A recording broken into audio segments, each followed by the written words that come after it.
This is a relay project. Real Talk starts right now. Here's Ryan Jespersen.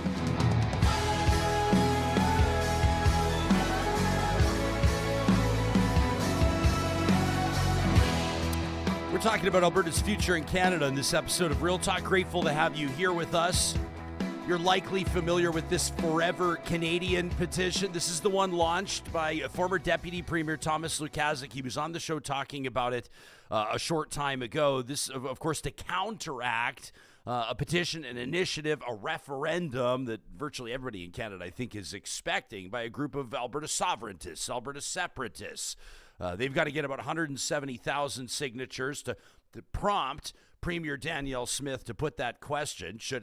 Well, we can debate what the question's going to be, the wording of it, but essentially the premise of it is Alberta going to leave Canada or is Alberta going to stick around? Lukaszuk wanting to get ahead of this, and he did by way of the process through Elections Canada's got to get 300,000 signatures. We'll get to the details on that in just a moment, but it's catching the attention of folks, political watchers across the country, not just because Alberta, a great contributor to Canada's economy and obviously a member of Canadian Confederation for about 120 years or so, but also because people are calling out the Premier, the sitting Premier, Danielle Smith, accusing her of making it easier than it should be for Alberta separatists, accusing her of actually trying to create hurdles for those that are trying to keep Alberta forever Canadian. We're going to get into this today out of the gates with the Forever Canadian founder, Thomas Lukaszuk, and the 13th Premier of the province of Alberta, Ed Stelmach. I want to welcome both of you to the show. Thanks for making time for us this morning.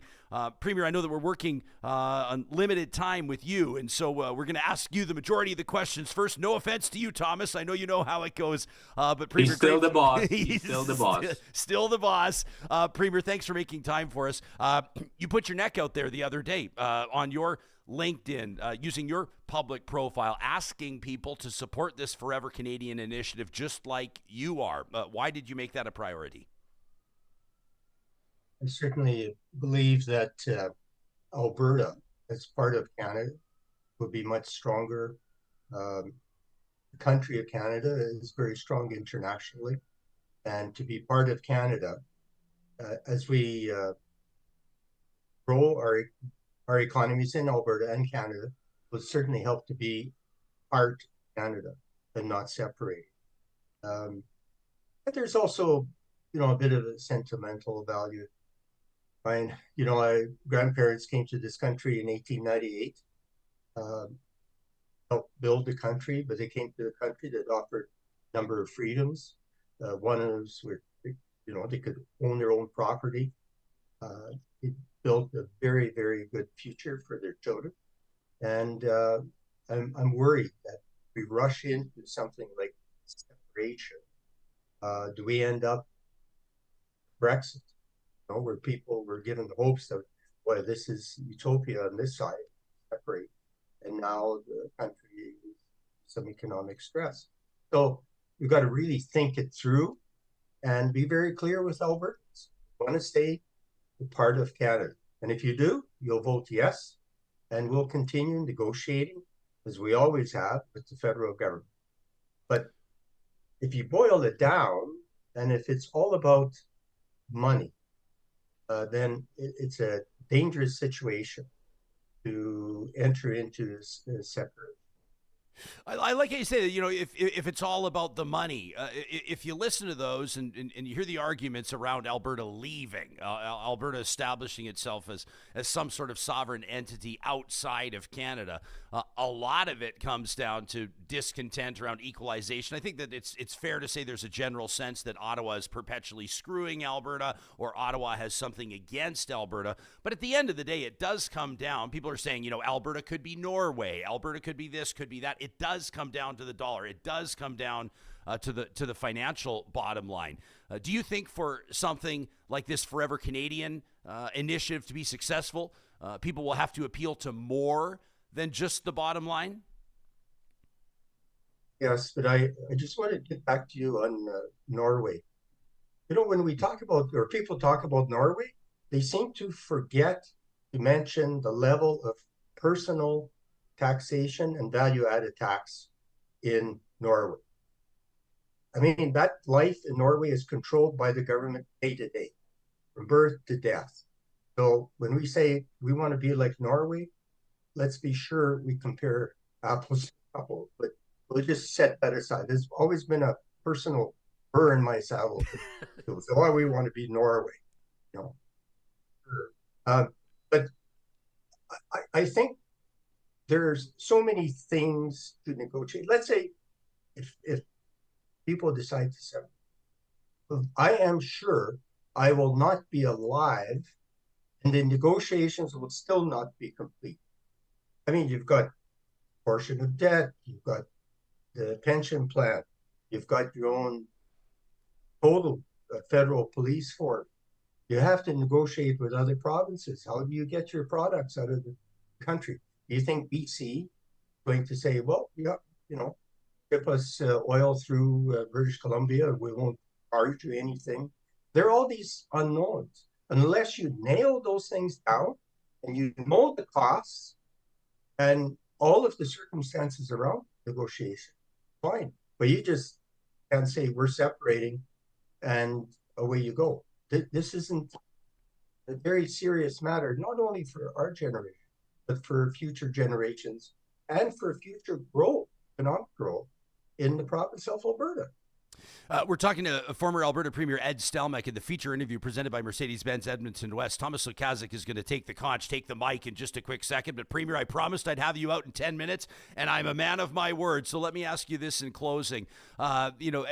How would you compare, it's not anything new. I mean, I remember even as a young boy growing up in southern Alberta, hearing rumblings around Alberta separation, hearing the odd person discuss how they think that Alberta would be better off in Canada. I don't think that there's anything new there, but I think that it is safe to say that it's more of a prominent conversation and maybe more of a predominant perspective among some Albertans. Pollsters have, the likelihood of a separation referendum seeing, between 20 and 30% support. Who's to say? I'm just speculating. But I'm curious to know your take. I think we can probably surmise that the majority of those that would want Alberta to leave Canada would tend to vote Conservative, or at least for one of the Conservative parties, generally speaking. How would you assess the state of conservatism in the province of Alberta, and generally speaking, the sentiment around separation here in the province of Alberta now as compared to when you were Premier coming up on 20 years ago? Well, it definitely has grown, sentiment of separation. There's no doubt about that. And I think, Ryan, back in my time, we didn't have the influence of social media like we have today. People are bombarded with information, true or false, and on various websites and all kind of promises made, but nobody really checking the facts. So it is a serious matter. It's always serious when you talk about separating from a country that others around the world want to move to. And we have to, as past political leaders, those involved in politics and the business community, just can't sit back and take for granted that, well, you know what, this will resolve itself. We've seen it before. It's going to go away. We're going to have to get busy and talk to people, convince people, make sure they have all the facts. And that's where it's going to take the leadership of various Albertans and other groups. Get out there and talk to Alberta. That's former Alberta Premier Ed Stelmach joining us live on Real Talk. Thanks for making time for us, Premier. It's always great to hear from you. Thank you. Yeah. All the very best. You got it. And to you as well. We'll talk to you again soon. See you, boss. Hey, Thomas, that is the longest in the 20 years that you and I have known each other. That is the longest that I've ever had you sit there and not say anything. So my apologies and my thanks. I'll need therapy. Yeah. Well, it's good to see your face again as well. Let me reference forever-canadian.ca. This is where people can check out, your initiative. I don't know. I'm going to ask you first if that makes you uncomfortable. I know you probably don't want this called your initiative, but you're obviously you're the founder. You're the driving force behind it. But let's be real. if you're going to get 300,000 signatures, this has to be about way more than just you. Yeah, of course. This is not the Thomas show. I happened to think of it, and then I registered it. But now it's driven by a core of volunteers, and then thousands more across Alberta. So it really will take a group effort. But if there is a win to be had, we already have one. It is unprecedented for volunteers from across the political spectrum. And I'll just give you some names, from Ian McClellan, who is one of the founding fathers of the Reform Party, to Anne McClellan, who is a former Liberal Deputy Prime Minister, to Brent Rathgeber, who was a Conservative Member of Parliament, to Brian Mason, who was the leader of the NDP party, to Gil McGowan, who represents the Alberta Federation of Labour. And they're all sitting together and working and supporting this initiative. And it's actually heartwarming to see that people who historically have been at odds with each other on issues of policy and ideology are now sitting around the table and strategizing on how to keep Canada together. It's a win. So what's the? I mean, I guess we got into this a little bit with Ed. Always feels weird to call him Ed, doesn't it? I should call him Premier. I should show the proper due respect. But alluding to the fact that this is the argument's about more than just money. Like, I mean, Albertans make a compelling case that, obviously the province as a have province, so to speak, has made great contributions to Canada. Everybody knows that. Everybody knows that there's long been discontent from many Albertans around the equalization formula, et cetera. But as you're canvassing, or as your volunteers are setting up stations outside farmers markets and music festivals and trying to get these 300,000 signatures, how much of those conversations, how much of the points that they're making are around the finances, and how much of it is about everything else? Very little. It's actually very emotional. And I didn't expect that when this started. We actually have men and women cry and they tear up when they sign the petition, and they regret that they have to do it. When we launched this campaign at the old Strathcona Farmers Market in Edmonton, we, believe it or not, we actually had one family drive in from Fort McMurray just to sign the petition. A number of them drove from other parts of Alberta. Wow. They're very emotional about it. It isn't about the money. Money is important, but those are things that are negotiated at various tables, like Premier Stelmach said. This is about pride of being Canadian. People were rolling up their pant leggings and sleeves showing tattoos of maple leaves, telling us about their kids who fought in various recent military engagements. I had a lady who had to be in her late 90s from Innisfail, from a senior's home. Her husband, now deceased, fought in World War II, and the last thing she wants to do is sign this petition. Whether, like me, Canadians who became Canadians but were born elsewhere, or those of you who are lucky enough to be born here, we love this country, and it's all about love for the unity for the country.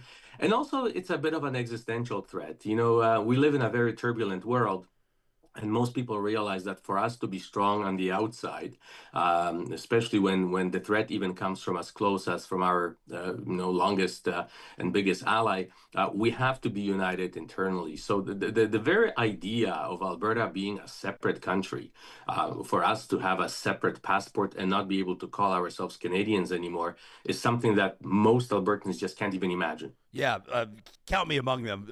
My cards are on the table on this one. My heart's on my sleeve on this one.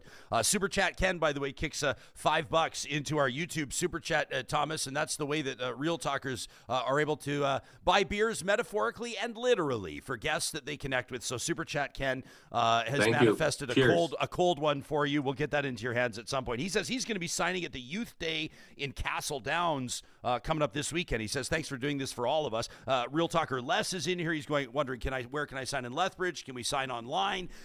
This is somewhat of a difficult process, isn't it, Thomas? Because you can't sign online, if I understand correctly. No, you cannot. Ryan, if we could, we would literally be done in 1 week. I think you'd be finished in a weekend. We'd be finished probably by now, because that's how big the uptake is. So unlike any political campaign, when you door knock and you try to sell people something that they necessarily may not want to buy, your party, you or your premier, this is a campaign where virtually almost everyone wants to sign the petition, but we have to get it into their hands. So it's a logistical nightmare, but we're getting through it quite successfully. Our premier it really has bent over backwards to make this process difficult on us, but we will persevere. So what we're seeing now, Ryan, is what I call little micro campaigns setting up everywhere across the province. Last night there was a meeting in Red Deer. A pretty large group of people are organizing Red Deer and the surrounding area. We already have people signed up in Lethbridge and Medicine Hat. We have over 2,000 people signed up across the province, and the number keeps growing. And everybody will be collecting these signatures differently. Some will be door knocking, some will be going to senior homes, some will be going to farmers markets. Yes, we have the Youth Day in Castle Downs on Saturday. There will be several thousand people rolling through that event. We are at the Folk Fest right now with clipboards going through the lineups, and people are signing up. So there will be a variety of different means. But if you haven't encountered any of our volunteers, simply go on our website, forever-canadian.ca, and click that you want to sign a petition, or even better, click that you would like to collect signatures, and that's how it's done. This is truly grassroots, and everybody has to step up for us to reach that number. Okay, I want to circle back on the comment you made about Alberta's Premier Danielle Smith making it difficult for you. There's kind of these parallel stories, right? You're claiming that she's making it difficult for you and everybody else that's campaigning to keep Alberta in Canada. At the same time, a lot of people are talking about how Danielle Smith's UCP government is making it easier for would-be separatists to get their petition run through. For folks that don't spend every single day with their noses buried in the news, can you lay that out for us, these two different stories? Certainly. Well, she amended with Bill 44 a couple of months ago. She amended the rules that would require half the signature, increase the time, and really relax fundraising rules. But she didn't proclaim that bill into law until July 4th, which is, call it coincidence or not, American Independence Day. And she had an agreement with separatists. They were lined up first thing in the morning at the Elections Alberta office to file at that moment. Odd that they knew exactly on which day the premier will be proclaiming that bill. So and one could say, okay, Thomas, that's a conspiracy theory. Well, yesterday, actually, it became even more obvious. Elections Alberta took that application filed by separatists, and Elections Alberta is unsure whether the question is constitutional because it really possibly tramples on First Nations treaties. So as the act requires of the elections commissioner, he deferred that question to the court and asked judges, is this constitutional or not? Is it okay for me to consider this question or not? For the first time in the history of this province, actually, our premier hired a law firm to fight in court on the behalf of separatists, arguing that their separatist petition should go forward, irrelevant of whether it is or isn't constitutional. It should simply go forward. So that's what the hearing yesterday was on, and there will be several more hearings in court on that. So it's beyond a shadow of a doubt that the premier is in a tough. She has 14 MLAs, some cabinet ministers who are openly declared separatists. They're putting a lot of pressure on her. She cannot survive without 14 MLAs. She doesn't have a majority big enough. So she is now trying to show him that she is supportive of their cause. And she came up with this strange saying, sovereign Alberta within United Canada, which when you think about it, just think about this sentence. It makes no sense whatsoever. It's exactly like me telling you, Ryan, that I am single within the confines of my marriage. You can't have both. So she's on one side trying to tell sovereigntists that she supports them. On the other side, she tells the rest of Albertans that she wants United Canada. But yesterday, by actually putting taxpayers' dollars to work and hiring a law firm to support separatists, I think the question is resolved. But you know what? That's fine. We are laser focused on collecting these signatures, and that's what we'll continue to do. Okay, Thomas, we've got a ton of questions for you, some comments in our live chat powered by Park Power. I want to put those in front of you. Hanging out with former Deputy Premier Thomas Lukaszuk. He's the driving force behind the Forever Canadian petition. So we'll put the Real Talkers comments in front of you. Plus, I have some bigger picture stuff I want to ask you about. Forever-Canadian.ca is the website if you want to learn more, if you want to get involved today. Of course, you can also reach out directly to Thomas or any of his volunteers. More on that in just a minute. This conversation is happening with the support of Canada's Open University. That's Athabasca University, online at athabascau.ca. You know that there's more than 50,000 program and course alumni from over 100 countries that have integrated Athabasca University into their post-secondary journey. That means there's more than 50,000 different stories, and I love them. I'm always inspired. You remember around commencement time, it was, I think it was, late May into June, we started featuring some of these Athabasca University students, all different ages, like, 17, 18, up to in their 70s and 80s, people that never thought that they'd attend a post-secondary school, a bunch of barriers in their way, maybe raising families, maybe living in a rural community where a commute wasn't realistic. Whatever the story was, folks found a perfect fit at Athabasca University. You can learn more about selecting your path today by visiting athabascau.ca. We're proud to welcome Peace Hills Insurance to the Real Talk family. This is a really, really impressive insurance company. A number of different businesses, a number of different offerings, home insurance, auto insurance, business products. They're owned by the Samson Cree Nation, and their mission through Watokuin, that Cree word representing the interconnectedness of all beings, is to be a respected national insurer that provides creative and responsive solutions, to be a unique insurance company that truly cares. You can learn more about Peace Hills Insurance online on their website. That's peacehillsinsurance.com. They give back to communities they serve. They fund local projects. That's actually how I connected with this team in the first place. This is an insurance company where when you give them a call, a human being is going to pick up the phone. That's peacehillsinsurance.com. Our friends at Friesen Brothers have a big weekend coming up. If you're anywhere near a Friesen Brothers this weekend, you're going to want to make sure you pop in because it is Hatch chili season. Yeah, that's right. The Hatch chili season, a short season, relatively speaking. These are these chilies, not super hot. They've just got like this nice gentle heat, but kind of a smoky flavor. They're grown in New Mexico, a mild heat, kind of almost a buttery flavor, some people say. And that means you can incorporate them into any dish to enhance that flavor. So Friesen Brothers offering beautiful in-store made items like their roasted garlic and Hatch chili sourdough, their roasted garlic and Hatch chili sausages, even Hatch chili Gouda. You can learn more about it online by checking out friesen.com/Hatch Chili Season, or again, pop into your local Friesen Brothers, 16 locations across the province of Alberta.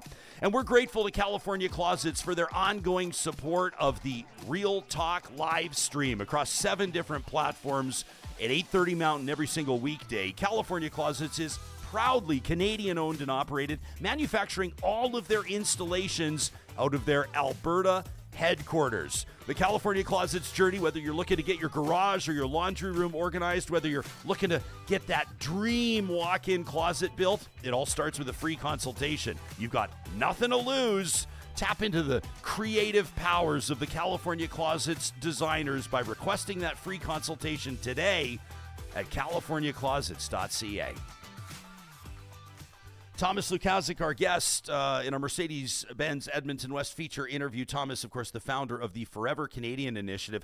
Thomas has mentioned you were in court less than 24 hours ago participating in this, seeking intervener status to protect, you say, the independence of Elections Alberta. And I saw here on this video that you shared on your social media, you tapped Athabasca Fort Chipewyan Chief Alan Adam on the shoulder to add his name to the list of signatures on that petition.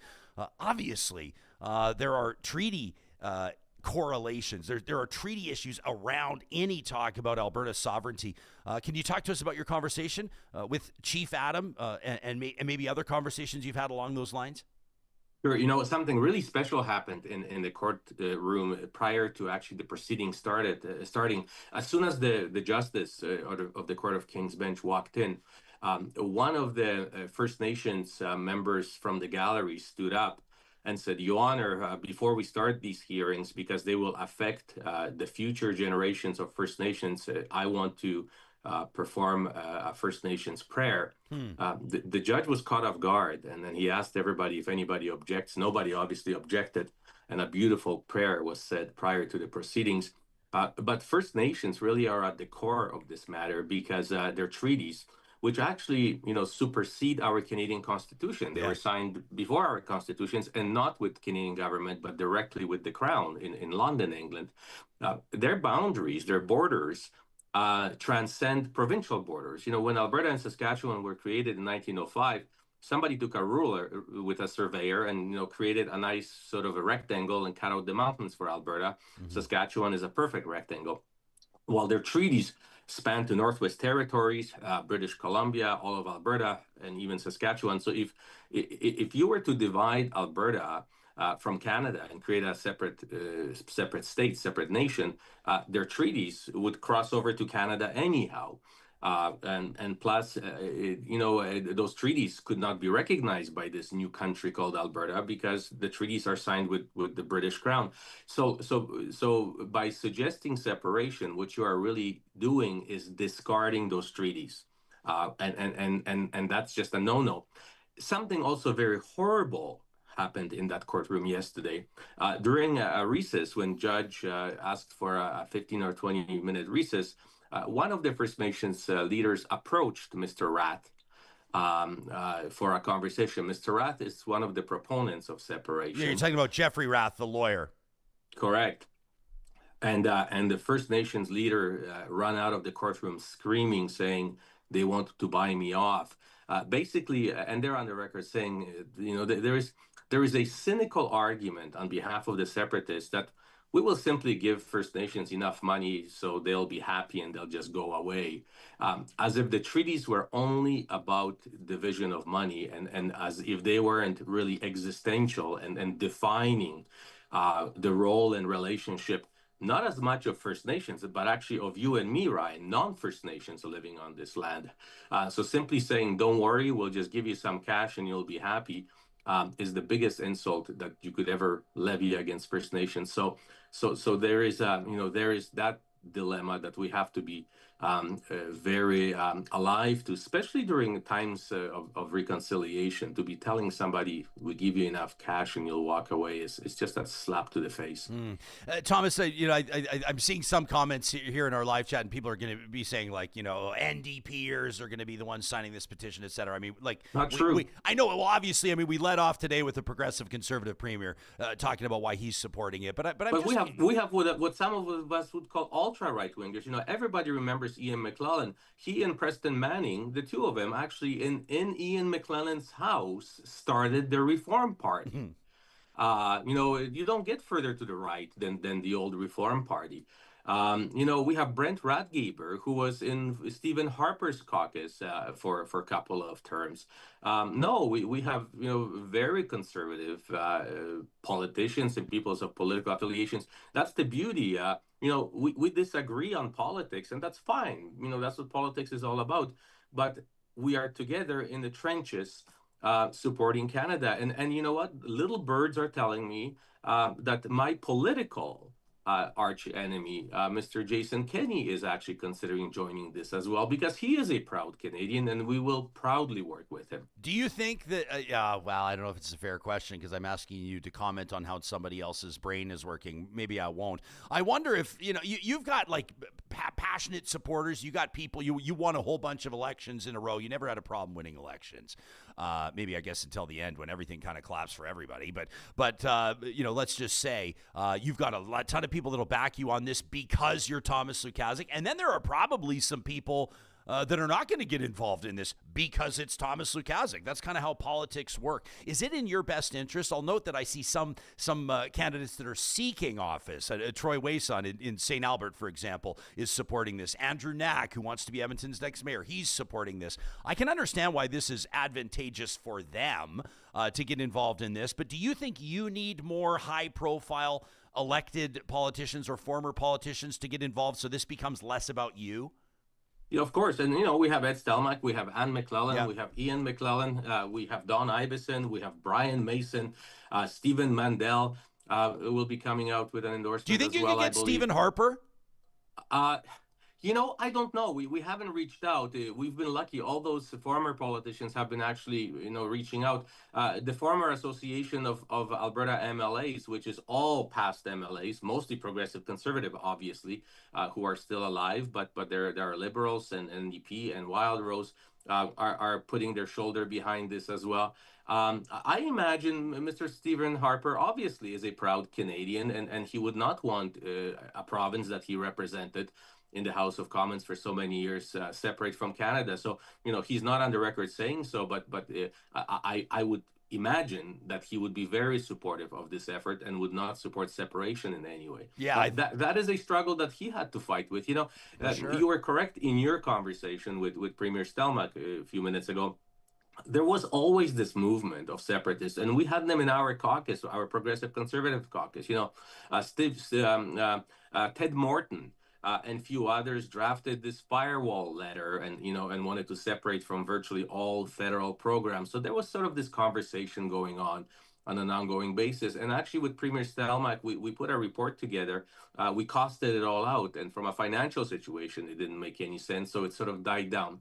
What is different now, and I agree with Premier, social media plays into it for sure.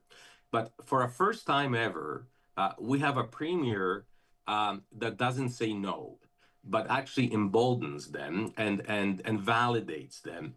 And when you speak with a lot of these separatists, they firmly believe that they have Alberta's government for a first time on their side. And that makes them, that encourages them. That's interesting to hear you say that when you were in the Stelmach cabinet, the Stelmach caucus, that this idea of a sovereign Alberta had been costed out. Do you think that was to satiate the MLAs or the cabinet ministers that were keen on the idea, or was there an open-mindedness to the idea 18 years ago?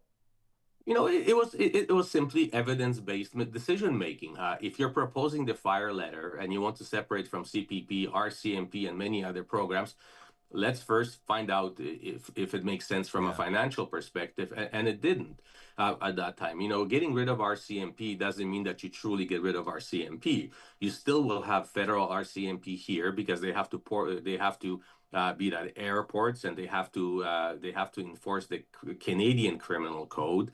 So you need a federal police force for that. And they do a lot of forensic and international and CSIS related work that provincial police force cannot do.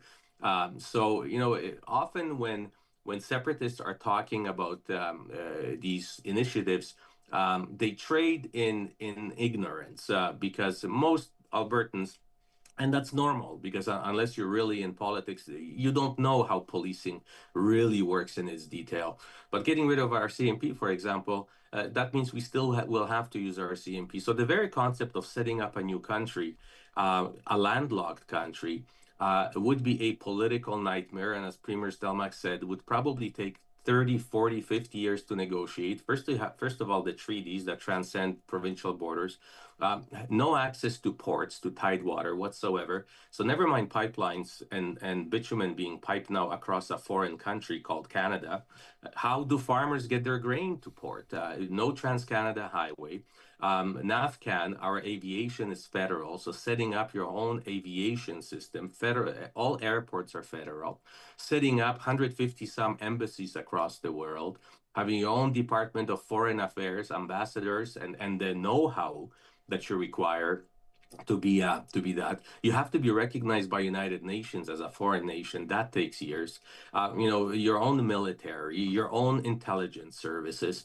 The list would go on and on and on. But those are things that they don't talk about. They just sort of talk about this enthusiasm of we're getting screwed by Ottawa on transfer payments, let's separate. Yeah, well, Thomas, you're not wrong in anything that you just laid out, and you had to take several breaths to get through that long list of barriers that would be in the way, and you didn't even mention the fact that international capital would absolutely evaporate from anywhere. The real estate market, I have to assume, would collapse or at least see a serious dent in it, as not only investors lose confidence in Alberta's ability to function, I think, as an individual entity within another country, but also the number of people I think, that would probably decide to leave. I mean, like, Of course, JJ's in our and live. my family would be one of the first ones, that would pack up and sell the house and leave.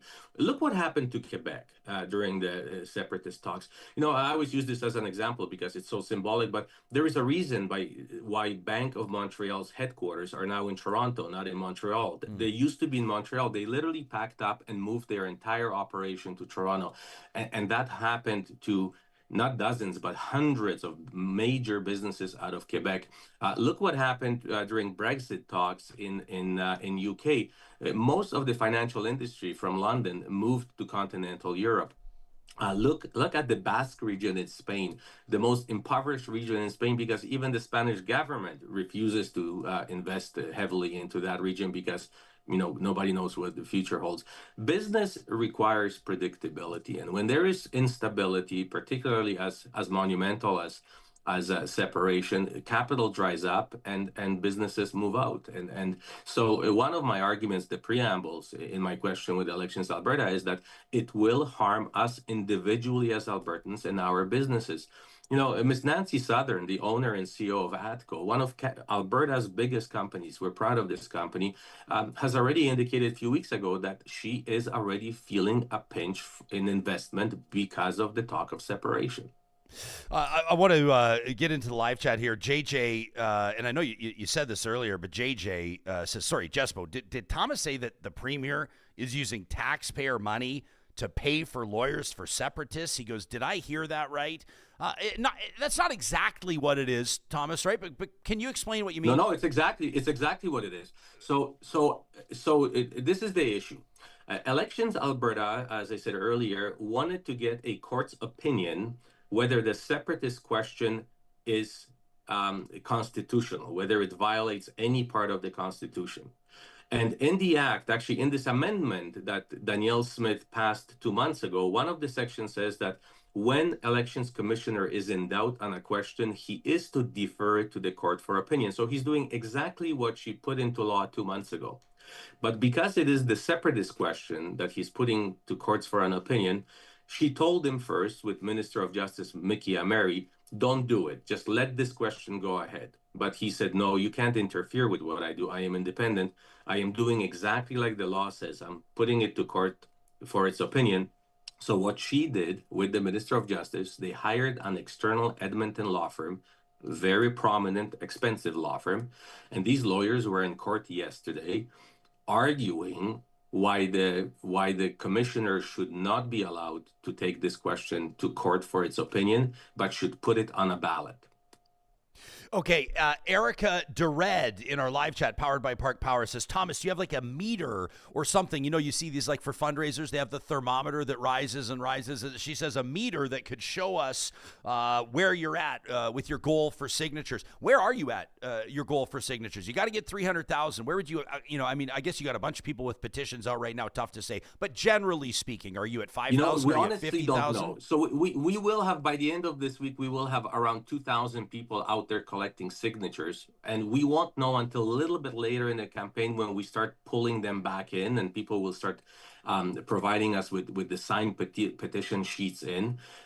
So at this point in time, I really cannot tell you. What I can tell you is that in about 4 hours at the Old Strathcona Farmers Market, we collected over 1,800 signatures. Wow. And there was a continuous lineup, people just signing up. So I know that these volunteers out there will do well, but I cannot give you even a guesstimate at this point in time because these little micro campaigns all over the province are just establishing themselves. We're only 6 days into this campaign. Yeah, it's a 3 month long campaign, but we will be reporting back and letting you know. And my personal goal, even though 300,000 is a large number, with the enthusiasm out there, I think we will surpass that number. Yeah, it would sure say a lot. If you could get 500,000 signatures, I don't know. Actually, I don't know off the top of my head. Maybe you do. Do you happen to know what's the largest signature campaign in Alberta's history? It'd be tough to say. Do you know what it is? 300,000 will be the largest in Canadian history. Really? Not in Alberta. Yes, Okay. 300,000. No one has ever gathered in Canada on a petition that is an official petition, sanctioned by either Elections Canada or Elections Manitoba, Alberta. Yeah. No one has ever gathered 300,000 signatures. I mean, it's a huge task that you have ahead of you, obviously, but at the same time, if you have 3,000 volunteers out doing it, they each get 100 signatures, you're done. Like, I guess it's not that crazy, but you need buy-in from people in a whole bunch of communities. We do have a bunch of comments. I won't name the individual names because it's a recurring comment. People are going like, is there a map where they can see where you're going to be set up or that sort of a thing? What's the best way? Like, and again, typically, Thomas, this isn't kind of an average interview for me. I'm in the corner of this. I believe in this. I'm fighting for this. This show, this entity proudly supports Alberta's future in Canada. So people that are saying, I don't have this open-minded on this. It's quite frankly, because I think it's obvious what the smart call is here. So I'm just going to do what I can and use this show's platform as we can to help with what you're doing. And I'll lay my cards on the table there. What's the best way for somebody to get involved, or how can they most help this Forever Canadian initiative? Yeah, so Ryan, there's another first, to put together a campaign of this size in 30 days, because that's all we had, and you're not allowed to fundraise until the last day of the 30 days, and then only have it run for 3 months. There's no way to do this the old style, manual way. So we have employed AI. So a lot of our communication and a lot of our processing of applications and then sending them to Elections Alberta is all done by AI, and it's working exceptionally well. But the best way to become involved, either as a person who wants to indicate that they would like to sign a petition, or preferably person who collects signatures on a petition, or a person who would like to declare that they would like to donate to this campaign, is simply go on our website, forever-canadian.ca, and click that you would like to sign a petition. What we will soon have on our website, Ryan, our volunteers will be actually logging in, showing where they are, and you will have all these dots on a map showing you where the volunteers currently are collecting petition signatures. So if somebody goes to St. Albert Farmers Market, they will log in, and then you will see this dot where they are sitting at a table collecting petition signatures. So we're using high tech to connect those who want to sign the petition with those who have the petition. But the easiest way to get to the goal is if many, many more people decide to be signature collectors. And you know what? Don't feel intimidated. If you collect 3 signatures only from a kid and a wife, or a husband, that's fine. That's 3 more than we had before. Totally. It costs you nothing. If you collect 100, even better. But if we have, 10,000 people collecting 3 signatures each, that still gets us further ahead than where we were. I'm sort of like feeling that 'tis the season of lemonade stands. Like, how cool would it be for somebody to pop a Canadian flag and an Alberta flag side by side on their front lawn, have the kids out there selling lemonade, and get 100 signatures from the folks in the neighborhood? People are exceptionally nice. By far, all of them will thank you for doing this. They're really happy that somebody's doing it. So it's a positive experience, and you engage in these conversations. You learn so many stories why people are proud to be Canadian. We're actually collecting those stories. One of the features on our website will be where you will be able to record your story. We're hoping to make some kind of a feature out of it later, because on Canada Day, we all go and watch fireworks over the river downtown, and everybody's carrying Canadian flag.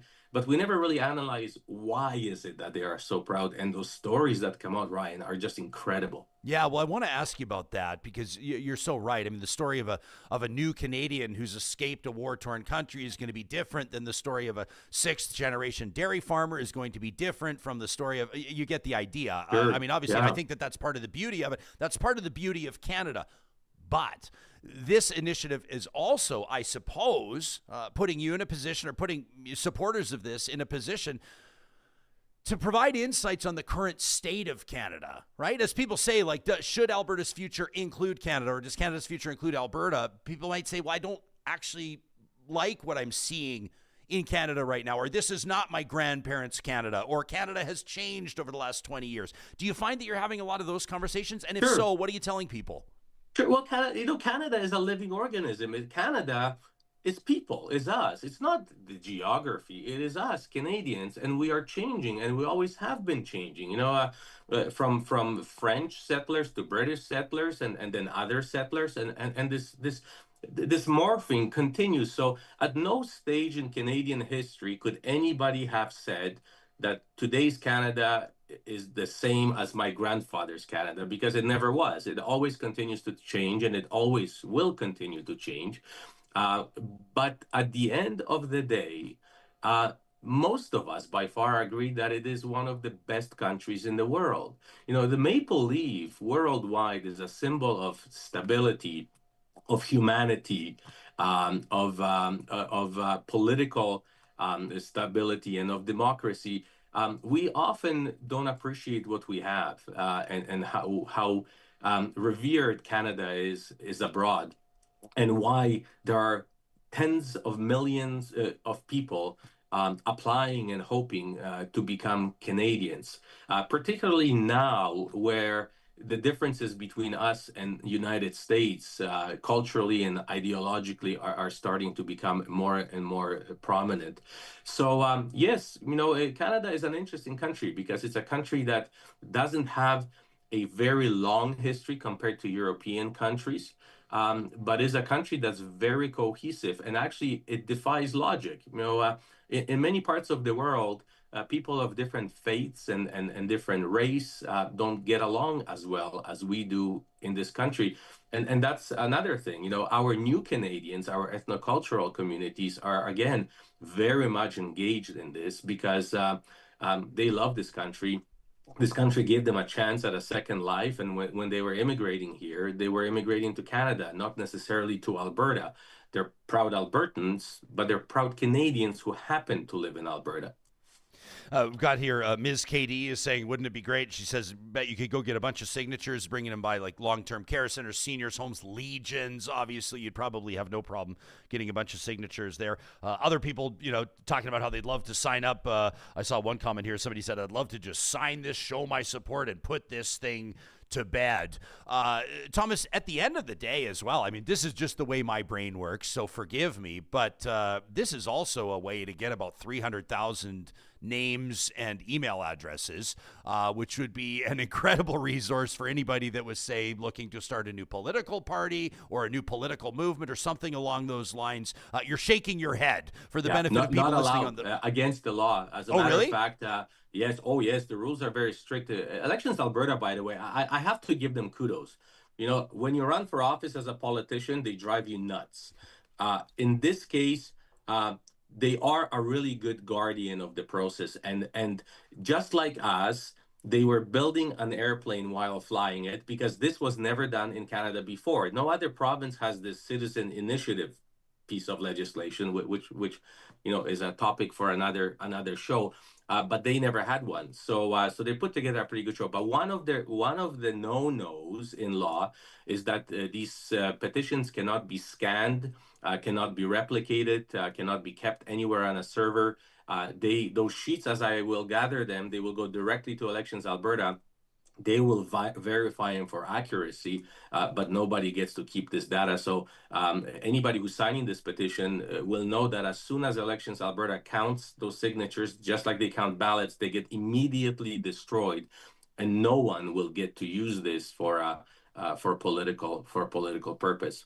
But going back, Ryan, to legions and all that, we are looking for permanent places. So your listeners, if you're running a coffee shop or any other small business or office in anywhere in Alberta, let us know, and we'll put the petition in your business. You will sign up as a petition collector, signature collector.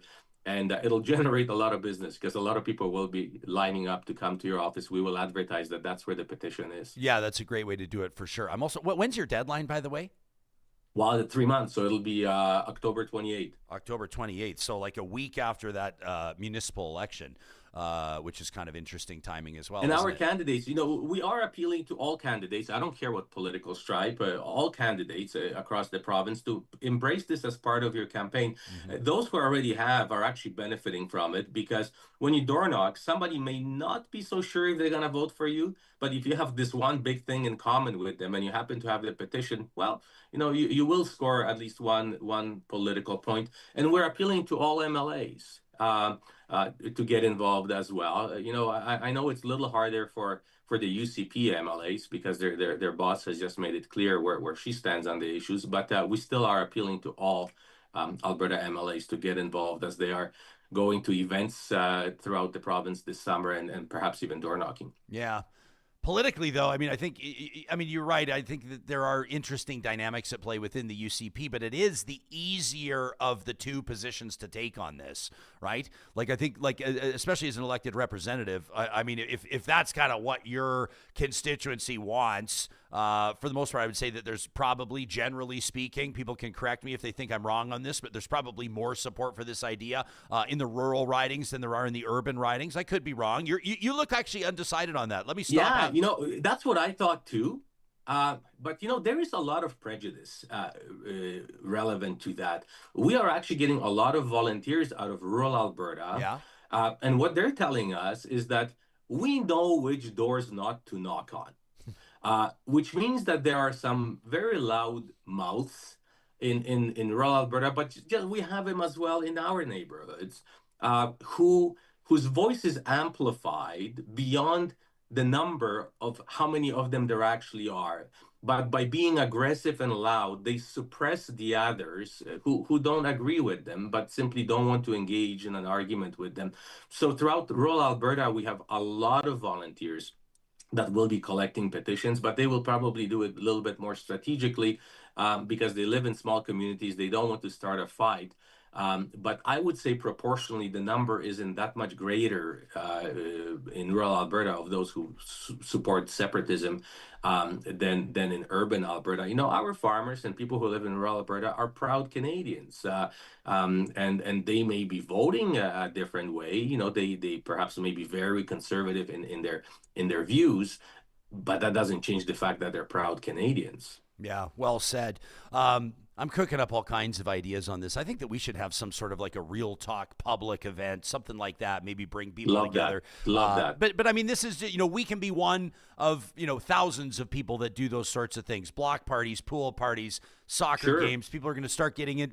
Hockey camps are starting up right now. That's big, obviously, as well. There's a million different ways people can do it. That's right. Well, yeah, and a business owner just contacted us, and we will be promoting it. But on Monday in North Edmonton on St. Albert Trail, the lady is doing it as an individual. By the way, businesses cannot contribute in any way. It has to be individual Albertans.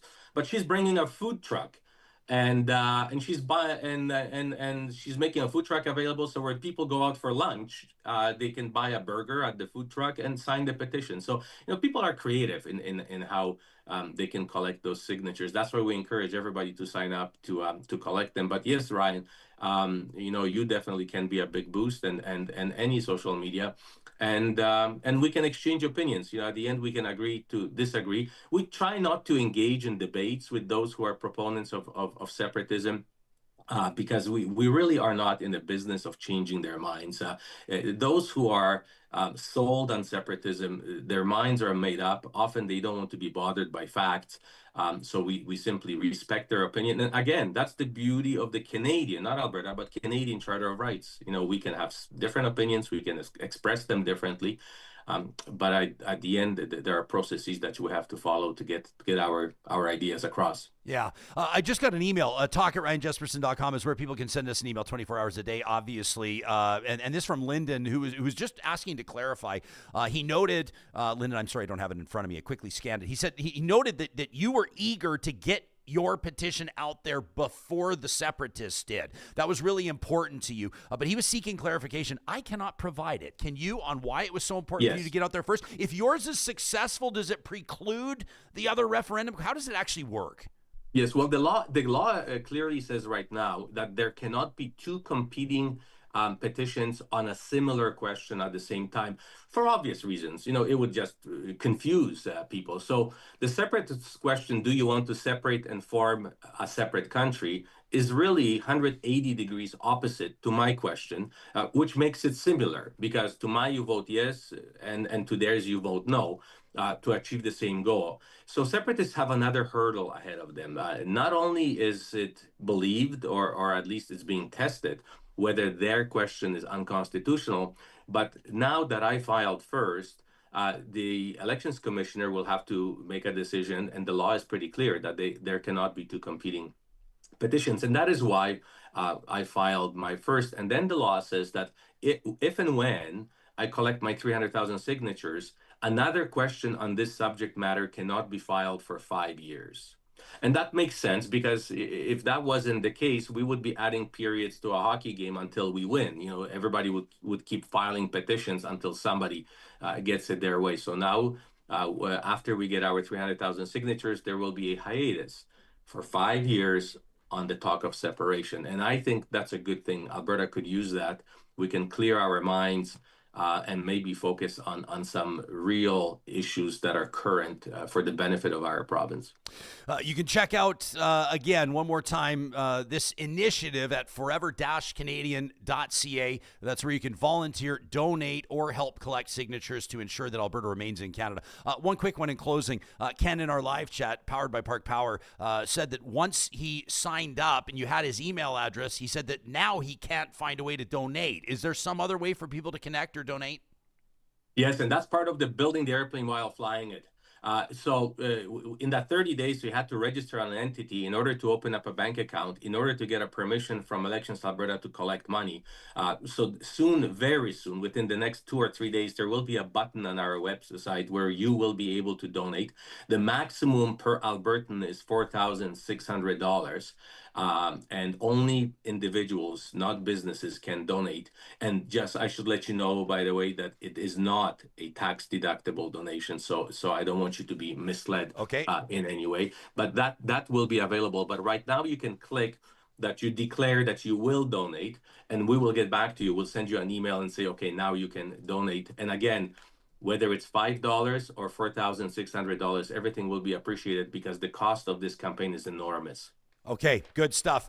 Thomas Lukaszuk, longtime Conservative MLA, longtime cabinet minister, former deputy premier of Alberta, and founder of the Forever Canadian initiative. Thanks as always for your time. Thanks for your advocacy on behalf of Alberta's future in Canada. Thank you for having me. Yeah, you got it. I recommend you follow Thomas on social media as well. He's consistently providing updates on this. And of course, that's a great way to reach out if you have any further questions. Tried to cover a lot of ground with him, of course, but I'm sure that we left some questions unanswered. Interesting debate in our Real Talk live chat powered by Park Power. I want to get into some of these questions, some of these comments, give you the floor, essentially, Real Talkers, before we really give you the floor with the Flamethrower. That's coming up as we wrap this episode. Your hottest takes of the week as submitted via YouTube comments and our email inbox. Interesting question here from Stephen Fetter watching. What's up, Steve? Says, honest question. He says, where's the outrage on the Bloc Québécois having a separatist party in Canada? He says, I'm just curious. He says, for the record, by the way, I'd never want to separate. Interesting question. Number one, I think, and not that I'm the expert here, my initial gut instinct is that Quebec as a sort of a distinct society, so to speak, obviously it feels like a bit of a different vibe there. Number two, I don't know if it's like outrage over the Alberta separatist movement or these initiatives. I don't feel outrage. I almost kind of look at it and roll my eyes. But at the same time, and I'm just speaking my personal opinion here, I feel like there is a risk of underestimating it. You know what I'm saying? So I don't want to like laugh it off and make fun of it. And certainly I don't want this to turn into a divisive exercise. I don't think this is productive. We talked about this with Corey Hogan, former member of the Real Talk editorial board, former strategist, and of course now a member of Parliament, Liberal MP and a parliamentary secretary out of Calgary. I talked to him about this when he launched his campaign, and he talked about that idea of like, are you Albertan or are you Canadian? He says that's like trying to ask me to pick a parent, like pick my favorite parent. He goes, I don't think that's a productive exercise. Me personally, speaking back to me, I'm a proud Albertan. I was the annoying university student that when I made my way out to BC for university, I brought my Alberta flag with me, along with a 4x6 Preston Manning Reform Party sign. That was my vibe at the time. But I've always been very proud of my home province of Alberta, but I'm also a very proud Canadian. You know what I mean? One of my grandfathers participated in building the Alaska Highway. One of my grandfathers participated, in serving in World War II as an Air Force mechanic. He was very proud of that. My Canada means something to me. What does your Canada mean to you? Let us know to talk@ryanjespersen.com. But I don't feel outraged, Steve. I don't know. It's an interesting question. It's a very fair question that you've asked. And by the way, courtesy of one of our viewers, Patrick Lachance, we do have an interesting take on Quebec coming up in the Flamethrower in a few minutes from now. These conversations on Real Talk happen because we've got the ongoing and incredible support of partners like our friends at Kuby Renewable Energy. You can check out more on Kuby on their website. That's kuby.ca, Kuby.ca. This is a perfect time of year to get one of those free quotes on going solar, right? This is the time of year where they've got their teams up on roofs and other spots, by the way, as well. It's not just roofs that can take these solar installations, but this is the time of year where they are hammering down, and it's one of the reasons why Kuby is Canada's fastest growing solar installer. It's never been more doable to go green with solar. Between the Canada Greener Homes Loan Plus programs like that Clean Energy Improvement Program, you don't have to shell out the full cost up front to get started, which is a huge barrier removed, right? You can ask the Kuby team about this. Turn your roof or any extra space into something that's actually going to save you money long term. The team at Kuby will walk you through every single step of the way. It all starts with that free solar quote, and then you can go from there. But they'll fill out all the forms, whatever you need to apply to get in that grant or whatever. If you're someone like me that just shudders at the thought of filling out forms, team at Kuby will do it. You can find them online at kuby.ca. That's Kuby.ca. Our friends at North Road Investment Council are working with successful Canadians across the country, in particular in Western Canada, though, that have built very strong businesses. They're high achievers, and they want to make sure that their retirement goals are being managed by a steady hand and a studied voice. North Road Investment Council's typical client, coming out of analytical or detail-driven professions, they work with a lot of engineers, architects, dentists. The average client with more than $2 million in investable assets looking for a discerning Edmonton-based team providing expert navigations through the complex world of wealth accumulation and investment advisory services. You can learn more about what sets apart North Road Investment Council under the leadership of Marshall and Carey by checking out their website. That's northroadic.com. Oh, it's always a great weekend to get out to the Ranch Golf and Country Club. This is Alberta's #1 public golf course. It is my home course, and it is the home course of the Real Talk Golf Classic.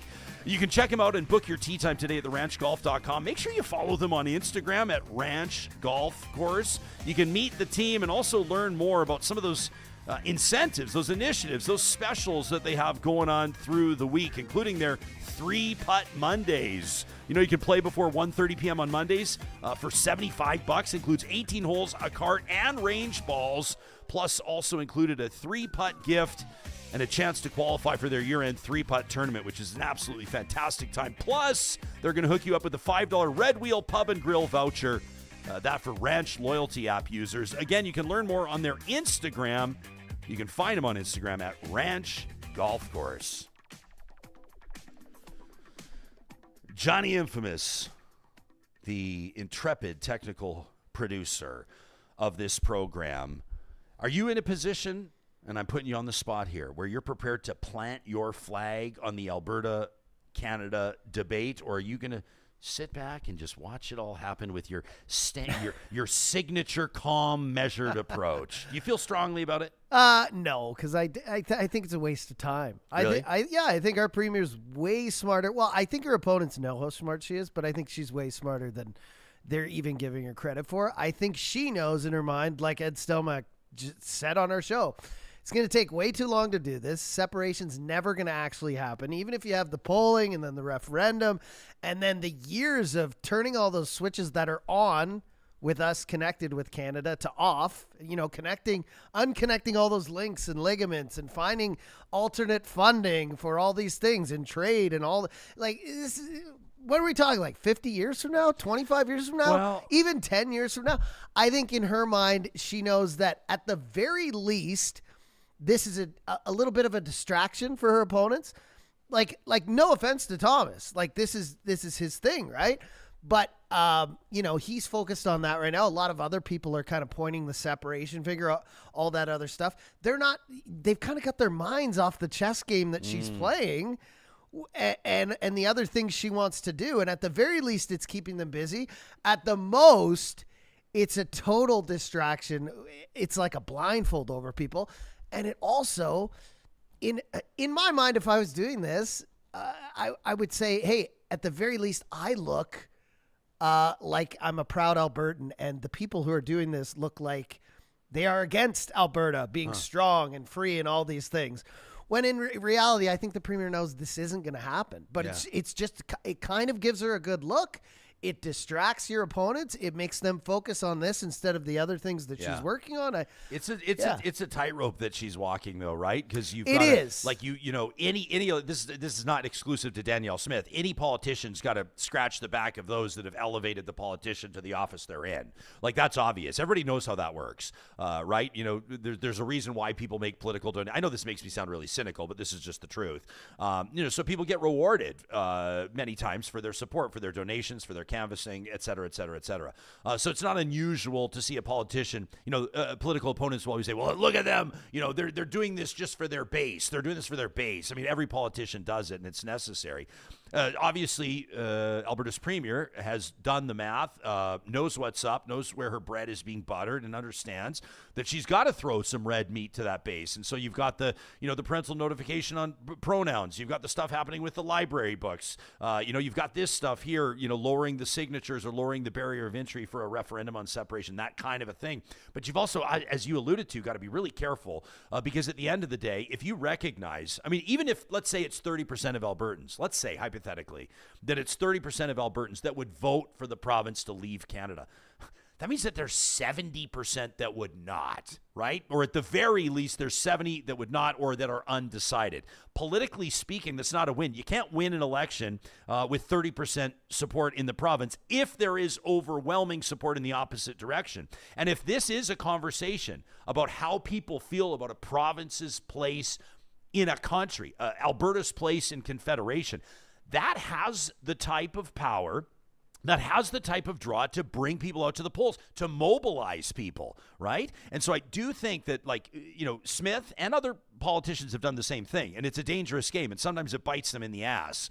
But she's got to walk that careful line. She'll talk, and she has on this show, included on this show, about how she believes that, Alberta's place is in Canada.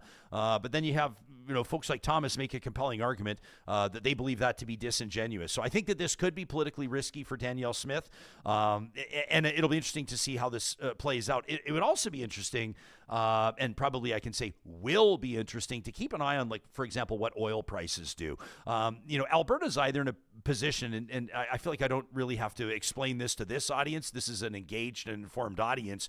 But if you look at the budgetary implications of a rise or fall in global oil prices, in Alberta's fortunes, so to speak, it is significant, right? You hear these news stories out of Alberta, and I think that if this is your home province, you almost take them for granted. I know that I do. It'll be a story about how Alberta has an unexpected, $10.5 billion budget surplus, and with a straight face, columnists, journalists will be writing, and I guess it's just because it's the reality. Despite the fact that 3 or 6 months ago or last quarter, the finance minister was looking at a $250 million shortfall or a deficit. Alberta's actually looking at a $10 billion surplus.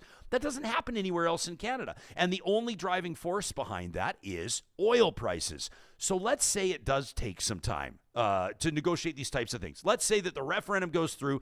Worst case scenario, based on my opinion and my perspective and how my heart feels, you're welcome to feel differently. Worst case scenario, the separatists win. Okay, and then it goes to a referendum, right? This is just the petition. It goes to a referendum. The referendum is successful, and now the wheels are in motion, Brexit style, for Alberta to leave. Let's say in the course of those negotiations, Johnny, when we're talking about a provincial police force, if it's not already established, and it could very well be. If we're talking about an Alberta pension, if it's not already established, and it could very well be. Let's say we're negotiating all these types of things, negotiating with First Nations. I see Elder Taz, by the way, in the chat saying many Indigenous people are very motivated and signing up to support this thing. Elder Taz, I appreciate your comment. Let's say through the course of that period of time, oil demand is starting to drop. right? Let's say that global oil prices, based on whatever factor, including conflict around the world, let's say that the oil prices drop. Let's say that Alberta's fortunes aren't as plum looking as they were. Let's say that Alberta's in a deficit position. Then what? Then where's the leverage? I mean, if the entire argument on this, there's two arguments that I see recurring here in the pro-separation debate. Number one, that Alberta would be way better off financially if it were its own individual entity, and that can be debated. There is an argument to be made. It can be debated. And then the other, that there's this adversarial and irreparable strained relationship between the federal government and Alberta, right? Now, that's taking for granted the fact that the Conservatives, in theory, could form government the next federal election if Pierre Poilievre wins this by-election, which he will. And if they can get their shit together, there is reason to believe that the Conservatives could be a formidable force the next federal election. Let's say that the next federal government is Conservative. Do Alberta separatists still feel the same way? Or do they still want to leave? Like, is this something, a very permanent and serious decision about a province's future in Canada? Is this something that we're deciding on based on electoral cycles every 18 to 48 months? Like, is that really how we want to decide Alberta's future? There's a lot of factors at play, and I hope that the people that are really fighting to have Alberta leave this country that, I don't know about you, but I'm very proud to be a part of, that I'm very proud to call home, warts and all. We've got our flaws, for sure. But if you look around the world, we are very, very blessed and lucky to call Canada home. And I just hope that the people, I have personal friends that absolutely would, they claim that they would trade in their Canadian passport today. They say they're ready to leave. I hope that those folks, if that's if that's where you stand, I hope that you are giving this sober thought, due consideration, thinking about all of the things that Thomas laid out, that we've talked about, because this is also, by the way, including pulling out from the Canada Pension Plan, including, like Quebec did in past, that is an irreversible decision. This is not something, I mean, ask the folks in Britain right now, when you evaluate Brexit. Once you've made the move is made, and you can't go back, which is why, whether or not people think that this is a serious subject matter, it's why we want to spend some serious time talking about it.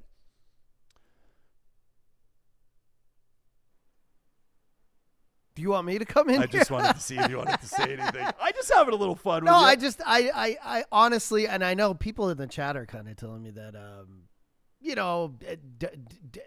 they're referring to Brexit. They're also referring to, like Smith hanging out at Mar-a-Lago and Project 2025. And, I don't want to dissuade and push everyone aside as conspiracy theorists, but in my heart, in my mind, I feel like this isn't going to happen. And that doesn't mean we don't give it attention. I think what Thomas and everyone is doing with the signatures is very commendable. Being out there, showing pride for Canada and a united Canada and all that. In my heart, I feel like I just don't know how Alberta. Don't get me wrong, Alberta is very prosperous, but I just don't see how a landlocked northern state on its own sovereignly would do. You're totally right. Yeah. No, it's not going to make anything easier. That's a fact. Yeah. And I think our premier kind of knows that. I think she knows that, and I think this is a bit of a tool. It does a lot of things at once, makes her look strong for Alberta, which obviously she is clearly. Kind of makes her opponents look weaker or against. A strong and free and proud and independent Alberta. And at the same time, it allows her to do other things and lets them go on their tirades, go on their journeys and waste their time. Yeah. Yeah, absolutely. Redneck Philosopher in our live chat powered by Park Power, Great handle. Your friendly local utilities provider. To be honest with you, it's one of my favorite handles in the chat. Redneck Philosopher is right up there. I don't want to start picking favorites because then we're going to forget great ones. Do you know what I mean? And then people will feel slighted. But I'll recognize them when I see them. Redneck Philosopher is one of them.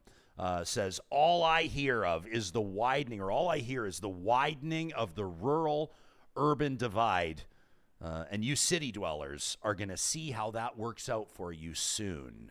That from Redneck Philosopher. I will say this. They're coming for us. Yeah, I guess. I'm not looking to pick a fight with anybody. Number one, I feel like I'm answering a lot of this stuff personally, which I think is important. Like, it's important for us to provide our personal perspectives. That's what you guys do when you send us emails to the show. It's what you do in the comments, cards on the table. You guys know, like, I'm on certain things, I'm kind of like open-minded. I'm going to go, maybe I'm a little column A, a little column B. Maybe there's some, there's obviously gray areas in life. I can argue something from this position or that. I am absolutely 100% definitively certain of how I feel about Alberta's future in Canada, and that is Alberta needs to be and will be a part of Canada, a proud contributor to Canada. I mean, it's just like since 1905, so this is my position, okay? So that's my cards on the table.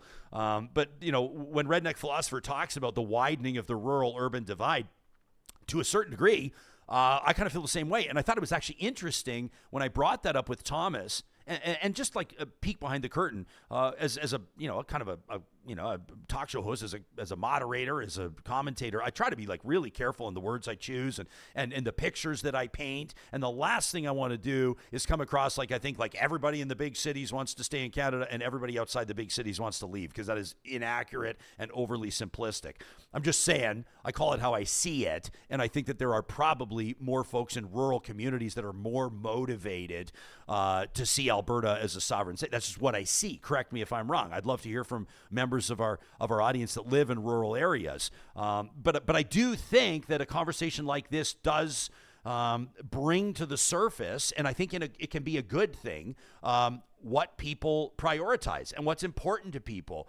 We asked Thomas that question about, are you having to kind of defend the idea of Canada at the doors? Or are people asking, people are indicating their concern about the direction that Canada is going? And these are fair questions. We should be asking. We should be having conversations about immigration. We should be having conversations about the housing crunch. We should be having conversations about the fact that people can't find family doctors and people in desperate need of surgeries are waiting for 18 months. We should be having conversations about what firearms legislation should look like. We should be having conversations about what foreign policy should look like and how much we should spend on our military and what we should prioritize in trade. Like the conversations that we have here all the time, those are very important. And I think that something like this will bring to the surface what most matters to people. And I think that's a good thing. Mm-hmm. And if you have, 50 hectares somewhere, in the beautiful rolling hills of, outside Turner Valley, or whether or not you live in a penthouse condo in downtown Calgary, I think that your perspective matters on this. And I think that a debate like this about Alberta's future in Canada can be a positive one because it can drive that conversation. Mm-hmm. Know what I'm saying? I just don't get how you turn, 30%, and that's just polling. Let's say, if this 30% is really true, like high 20%, 30% of Albertans want to separate. How do you then turn that 30 into 51% of the population who can vote coming out and actually signing something? It's really different when you call someone or you ask them online or you ask them in a place of work or the street, how do you feel about this? It's a different thing to get them to come out and actually say on paper to check that box and say they're going to do it. And I know people are thinking right now, well, that's what we said about Brexit. But, I don't see it happening. So in my heart, things are fine. It doesn't mean I go home every night and just push all this to the side and think it's not an issue. But for me, I think there's bigger things going on and in Alberta and the rest of Canada that we need to focus on. Yeah. So for me, in my heart, I trust that, 70, even if the polls are dead on, how do you turn 30 into 51? Mm-hmm. It's 70% of the province still says no. Let's move on. Yeah, I agree. And I think that, you can also kind of get to a point where for a lot of folks, and Johnny, like you're making a very valid point. This is far from the most pressing issue in Canada right now. It's far from the most pressing issue in Alberta right now. And let me say a couple of things. One, to be clear, we have invited Jeffrey Rath on this program to talk about this. He's kind of he's the guy, the cowboy hat wearing lawyer. He was on about a year ago talking about that COVID injury lawsuit, the vaccine injury lawsuit. He's kind of like one of the driving forces. He's the guy that claimed they were going down this Alberta delegation to talk to the Trump administration. All this like weird, unelected, unappointed, kind of like upstart grassroots agency speaking on behalf of the province. He's welcome to come on the show. To this point, he's not gotten back to us on this. So, I'll talk about him. If he feels like he's being unfairly represented, he can accept our invitation. It's as simple as that.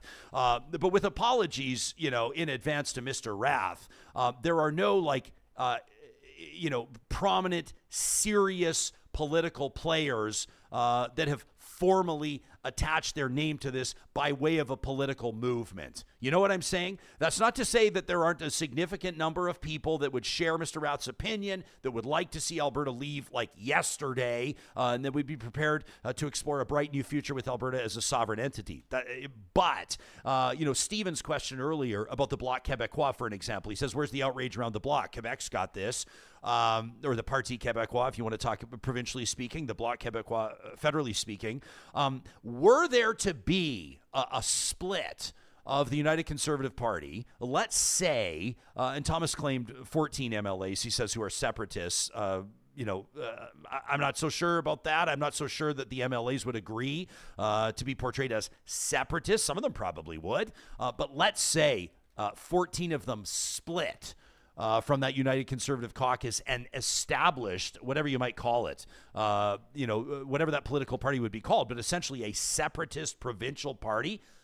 That would be where things would get really interesting. Right now, as it stands, the United Conservative Party is remaining united for the most part, minus, as you heard about on this show, of course, this resurgence of the Progressive Conservative Party, which is kind of an interesting story on its own. You can check out our podcast archives or our YouTube archives for more on that interview with Pete Guthrie and Scott Sinclair. But I don't know that I ever see that happening. I do think that, unless this gets to loggerheads to a point where unity on the Conservative front is untenable, I can't imagine a split over Alberta separation. It seems to me to be a ticket back into opposition for Conservative parties. I don't know.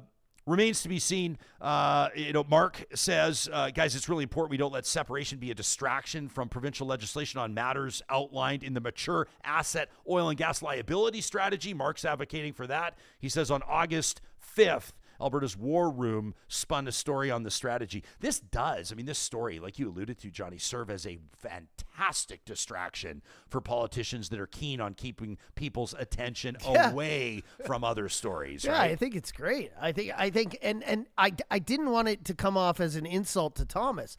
But I don't think it was. If you have someone like Thomas who's critical of the Premier, critical of her government, constantly talking about it, and now he's 100% focused on this. That's a win for Danielle Smith. Yeah. He's not talking about the other things she's doing in government. He's focused singularly on this. He's focused on the separation angle. And if I'm Premier, and in my mind, I know it's not going to happen, but it does make me look a little stronger for the province. Plus, I've got this guy and a bunch of others off all my other issues. That's a win for me. Yeah, absolutely. Jillian says Quebec's separatist parties survive because they aren't solely about one issue. In other words, they're not just about separation. She says the separatist Parti Québécois is who we have to thank for making $5 per day daycare possible in Quebec. And she says, I actually love them for that. Darren says Canada is ranked as one of, if not the best country to live by most metrics. We have a lot to be proud of, a lot to be thankful for. This is an amazing place. Mm-hmm. Alberta Ganger says Thomas was ahead of the game in getting aid to Gaza as well. He has my respect for that. What a conversation yesterday we had with Jeffrey Wilkinson and Raja Khoury. I was thinking about that all day, and we have a couple of flamethrowers about that as well. But I was kind of chuckling. There's obviously nothing funny, zero funny about what's happening in Gaza right now. But I've been telling you about how the timing of this was incredible. I've been working my way through Curb Your Enthusiasm, every single series of it, every single season, starting season 1, episode 1, and just working all my way through, you know? And last night, wouldn't you have it, like hours after our conversation with Wilkinson and Khoury, I arrive at season 8, episode 3, watching every single one of them in order. Palestinian Chicken. One of the greatest Curb Your Enthusiasm episodes of all time. And I had to chuckle because it just reminded me, and that episode's got to be, 10, 15 years old anyway. And this, of course, honestly, a tragedy, a conflict as old as time. But yeah, kind of interesting timing on that one. More on that interview coming up in the flamethrower. But I just, that's why another thing, it happens in our chat. It happens every day. I try to shut it off on the weekends, but it finds me as well. Is just all this talk about, people so upset. And don't get me wrong, there's always a reason to complain. There's always ways to make Canada better. But just I wake up every day grateful we live in Canada. This is, I believe, the best country in the world, and I'm an American. Yeah. Like, think of all the places at war right now. Yeah. I'm not just talking about Ukraine and Russia and what's going on in Gaza and in Israel, like in Africa and all these, Haiti. There's all these other places with just horrible things going on right now that we should be looking to actually and lending our support as well. But we are so lucky to live in a country like this with freedom. Even if you want to throw all those conspiracy theories and say there's like a boot on our neck, it's ridiculous. You're free. You've got access to the best technology. I mean, you wake up and your phone and your email and your car, everything's doing the most work for you. It's all doing the work for you. I will say this. We have easy lives here. We have easy, stress-free lives compared to the rest of the world. Compared to the rest of the world, 100%. Not to say that people don't encounter challenges. No, that's why I started it with that. But certainly compared with the rest of the world. I will say this as well. Like, trust me, I love the idea of low taxes. I would love to pay zero taxes. Me too. Maybe one day if I can become a billionaire, I can finally pay zero taxes like the rest of the billionaires. But I will say this. One of the reasons I live in Alberta. A lot of the people talking about, and again, so I want to be clear. I've already said, like, trust me, I understand that taxation is exhausting for people. I recognize that a lot of you feel like, your taxes are continually going up because they are. We look at property taxes going up. You feel like you're being taxed at every end. I feel your pain.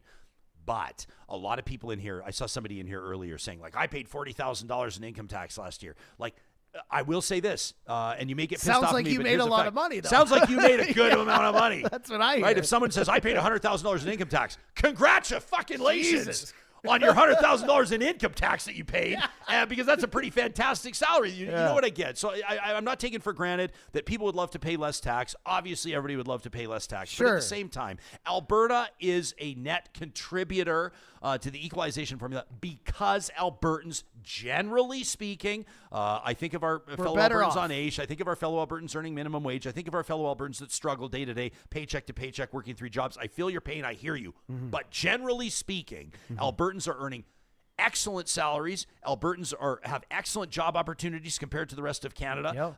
And there's a reason why Alberta is a net contributor, a have province when it comes to equalization. It's because Alberta's economy typically leads the nation. 100%. Why does everyone want to come here right now? Yeah. I mean, Tommy Temper, by the way, says he's on that rural-urban divide. Tommy says, I was born in Edmonton, you guys. I live in Old Strathcona.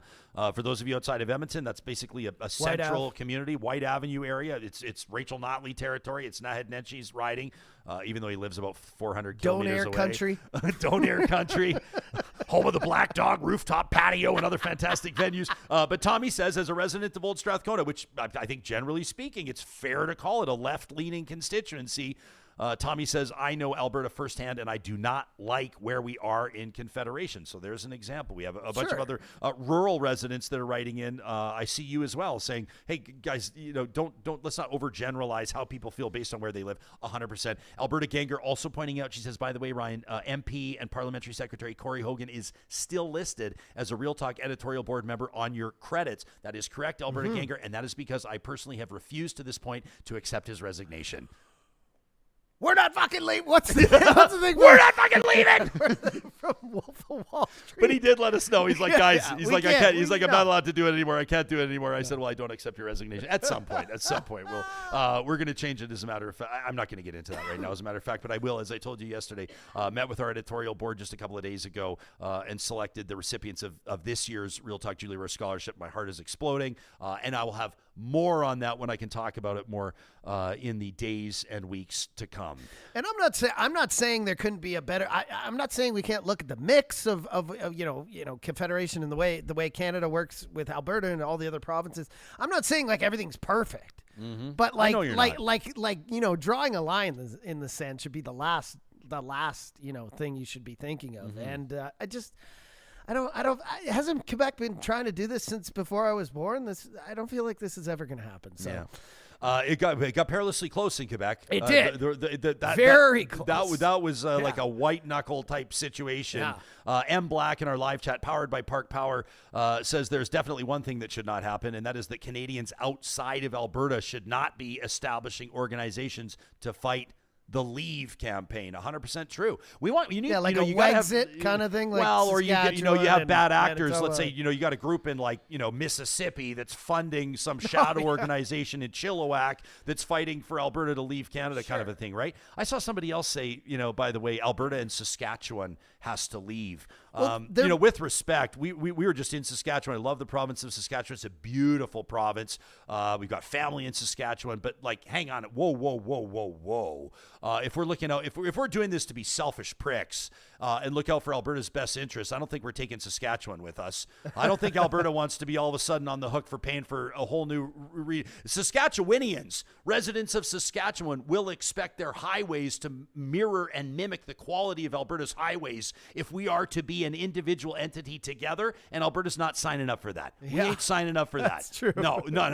When did this all of a sudden, I like someone tried to just all of a sudden sort of sneak Saskatchewan into the mix, and all of a sudden Alberta's taking Saskatchewan with us? Fuck no. Well, there's an undertone here when you talk about Alberta's separation that's Saskatchewan is on board. We love you, Saskatchewan. Manitoba supports this. Like that's the kind of narrative being pushed online, right? Is that like they're next, they're behind us kind of thing. Also, I do like your point about like foreign entities, especially in the States. Like for sure, Alberta separation makes Trump look a little better, right? Makes the whole 51st state thing, that works in his favor. So I for sure could see entities down south throwing a couple dollars this way to it happens all the time. For sure. It happens all the time, and that's why transparency is so important. Gene in our live chat. What's up? Gene says, I agree with former Premier Stelmach.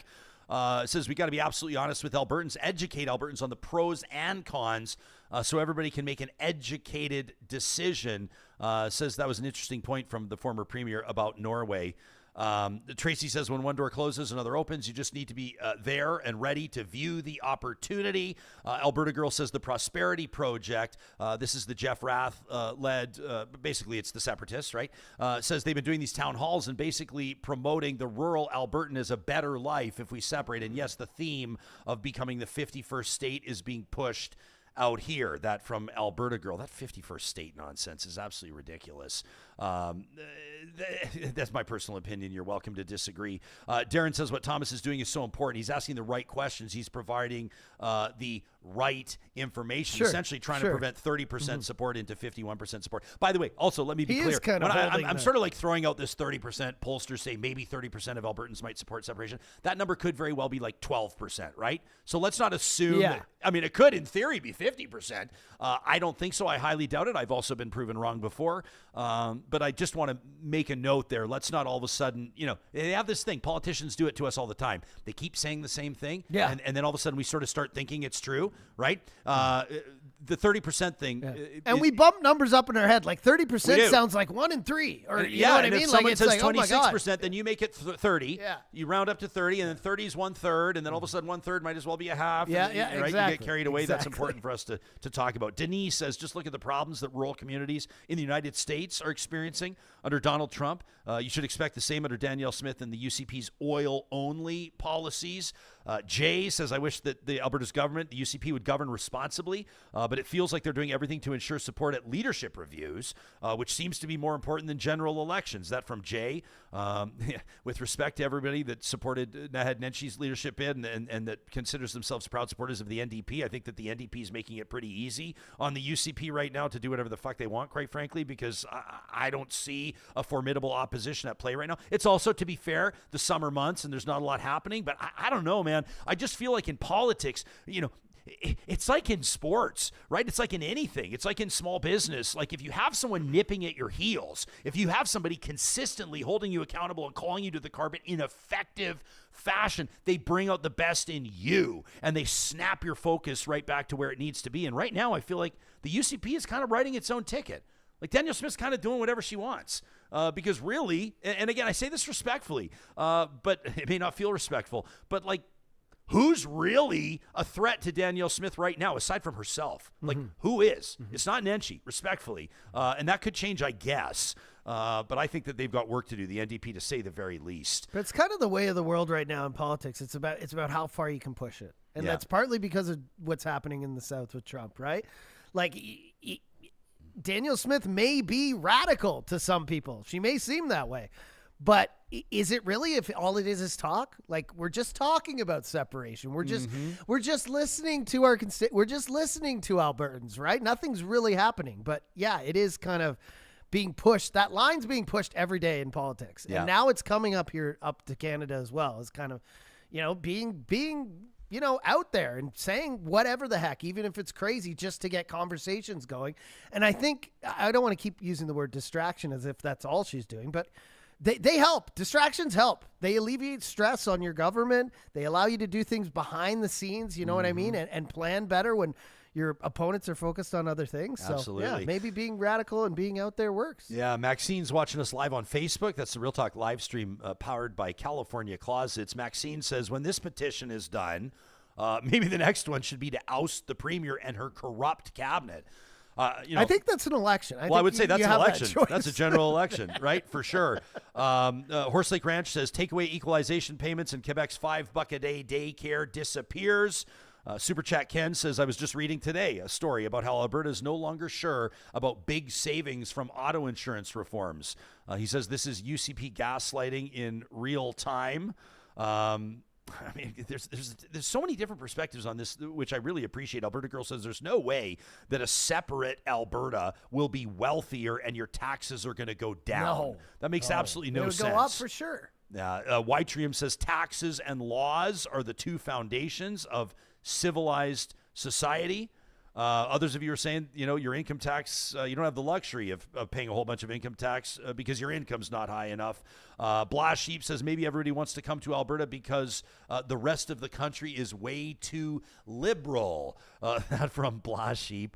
I mean, it could have something to do with employment, could have something to do with the Rocky Mountains, could have something to do with opportunity, affordable real estate. I don't know. I'm laughing at, like, I had to create a separate ChatGPT account last night because I realized, like, I'm using the Real Talk one too much. And I'm looking through, like, our archives and I'm like, oh, here's, like, Ryan show prepping, like, asking, certain questions. And then here's me talking about tech stuff. And then there's random questions, like, I just put in, like, does Italy have higher taxes than Alberta, Canada? You know what I mean? Yeah. But it's just things it says no, right? Huh. So I'm thinking of, like, I'm trying to think of smaller or the same size places, independent countries that maybe, like, Italy's doing pretty well.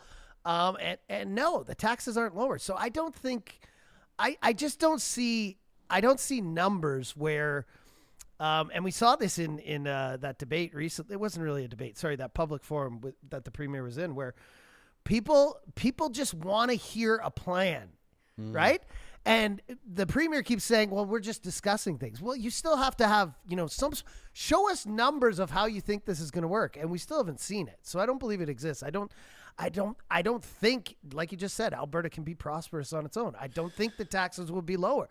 I don't think trade would be easier. So, well, trade definitely. I think it could be prosperous because it has a wealth of natural resources. But you're right. If you think that your taxes are going to go down, you're insane. And if you think it's going to be easy, I mean, there's all these, like, you get these folks that have, like, watched too many YouTube videos. Unless it's Real Talk. You can never watch too many Real Talk videos on YouTube. But people are like, they think that they've, like, found a way around it. And, like, the United Nations can force countries to allow other countries to have access to title. You could force pipelines through and it's going to be easier for all. Like, give your head a shake. Like, this is so ridiculous. If there is a valid and legitimate, sensible, credible argument for Alberta's sovereignty, let's have it. And we're open to have that on this show. But, like, all these ideas around how you can, like, circumvent things. Like, you think you're the first one. You think that, the content creator in his basement, the guy that you watch every once in a while, is, like, the first one to think of something that nobody else thought of. Like TCPL, TransCanada, didn't think of invoking that power. But come on, guys, right? Like, we want to have, credible, reasonable conversations here, that are moving in the right direction. I love this from Matthew. We're going way longer than we thought on this. And I will say, I love it. I love shows like this. And I don't want to be one-sided. There have been instances in history where, like, separation has worked, like for like Bangladesh from Pakistan. It's a sovereign place now. It's not like we can debate on that. For some countries, you know what I mean? Leaving the USSR was positive for some nations. So what else? Czech Republic. I'm not a global political expert. Way back, Norway from Sweden. Like, there's instances where it has worked. and it hasn't caused catastrophe, and it's Yeah. not the end of the world. Matthew says this is probably going to sound weird, but I'm proud that I pay taxes. I don't think that's weird. He says, we have so many essential services from healthcare, education, infrastructure, defense, and I'm glad to be able to chip into things that benefit everybody. I agree. How about that from Matthew? Let's throw a little in the pot. Why throw a is little it in the always pot. like... By the way, Jill, you talked about White Avenue, Old Strathcona in Edmonton, describing it as donair country. No, everywhere in Jillian Alberta is says, donair country. Pretty much. Jillian says, now that is a country I would separate to join. Donair country. Well, I mean, it pretty much would be the official food. I mean, I could think if you could Of the country of Alberta, would I don't it know if not I be a could say I donair? could. I don't know if I could have a donair every meal, but I can have one a few times a week. Yeah. I can hammer that back, mix in a little bit of sushi, throw in the odd salad, and obviously a ribeye at least once a week. Right there, you go. It's a conspiracy theory that the government is pushing donairs on us. Okay. Every corner has a liquor store and a donair store in the city. Dubious is wondering, how will the the separatists in the Real Talk live chat feel when Donald Trump's fascist army walks in to liberate them and our oil from Canada?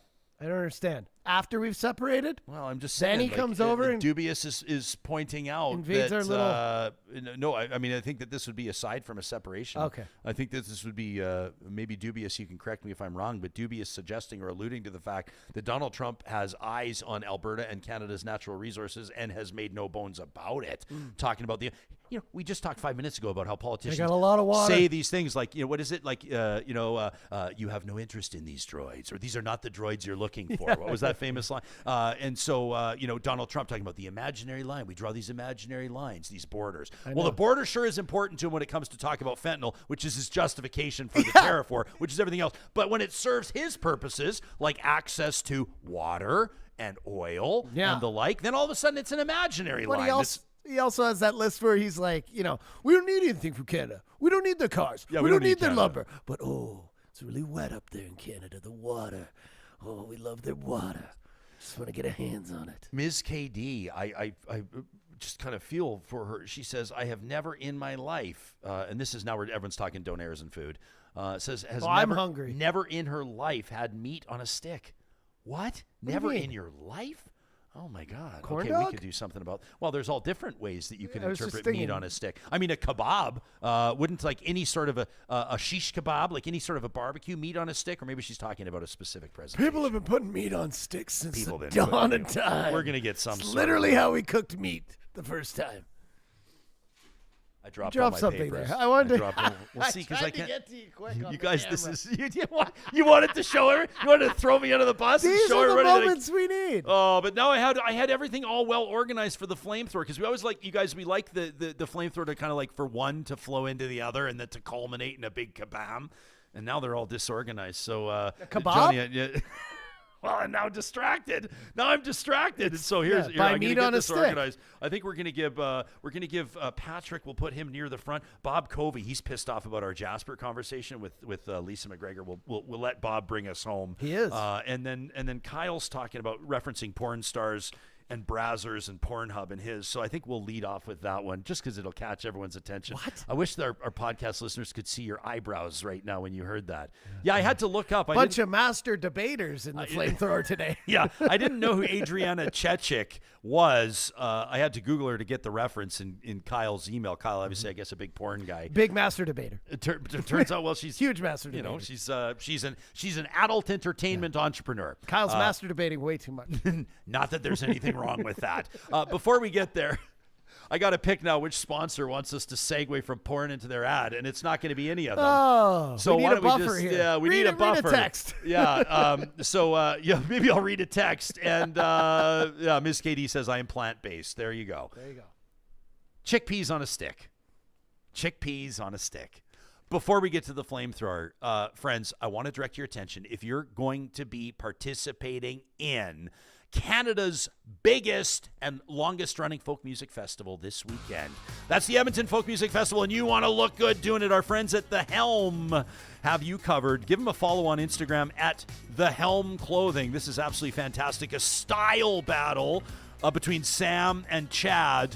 Sam and Chad are the two guys that help me look my best when I'm heading up on podiums, on stages to host events, and also just in everyday life.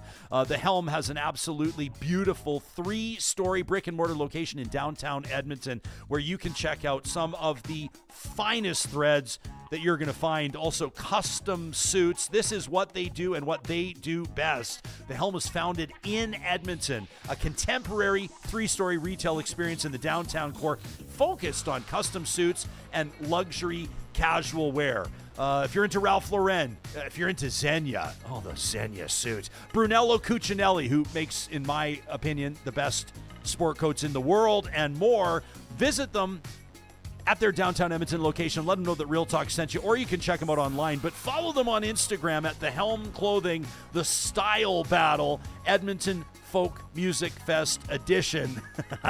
Cast your vote for who you think won, Sam or Chad. They had a lot of fun doing it, and of course gives you a good idea of some of the items that they're carrying right now. The current selection in store or online at thehelmclothing.com. A lot of love to our friends at UCAN Youth Services.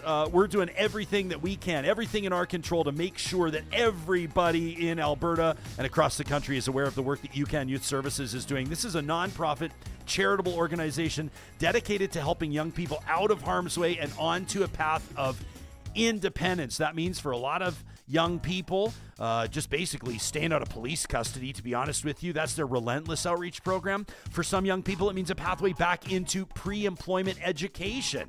8 or 12-week programs, in some cases paid programs that'll prepare you for careers, opportunities in the construction field, the retail fields, hospitality fields. UCAN Youth Services values inclusivity, a relentless approach, persistence, accountability, patience, and momentum. You can learn more, consider making a donation today, or maybe it's a corporate partnership that'll fit best for you. Again, all of that online at ucan.ca.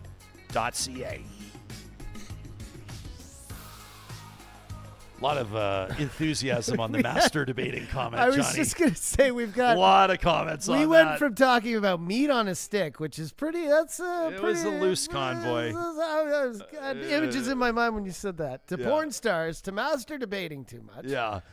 Oh my gosh.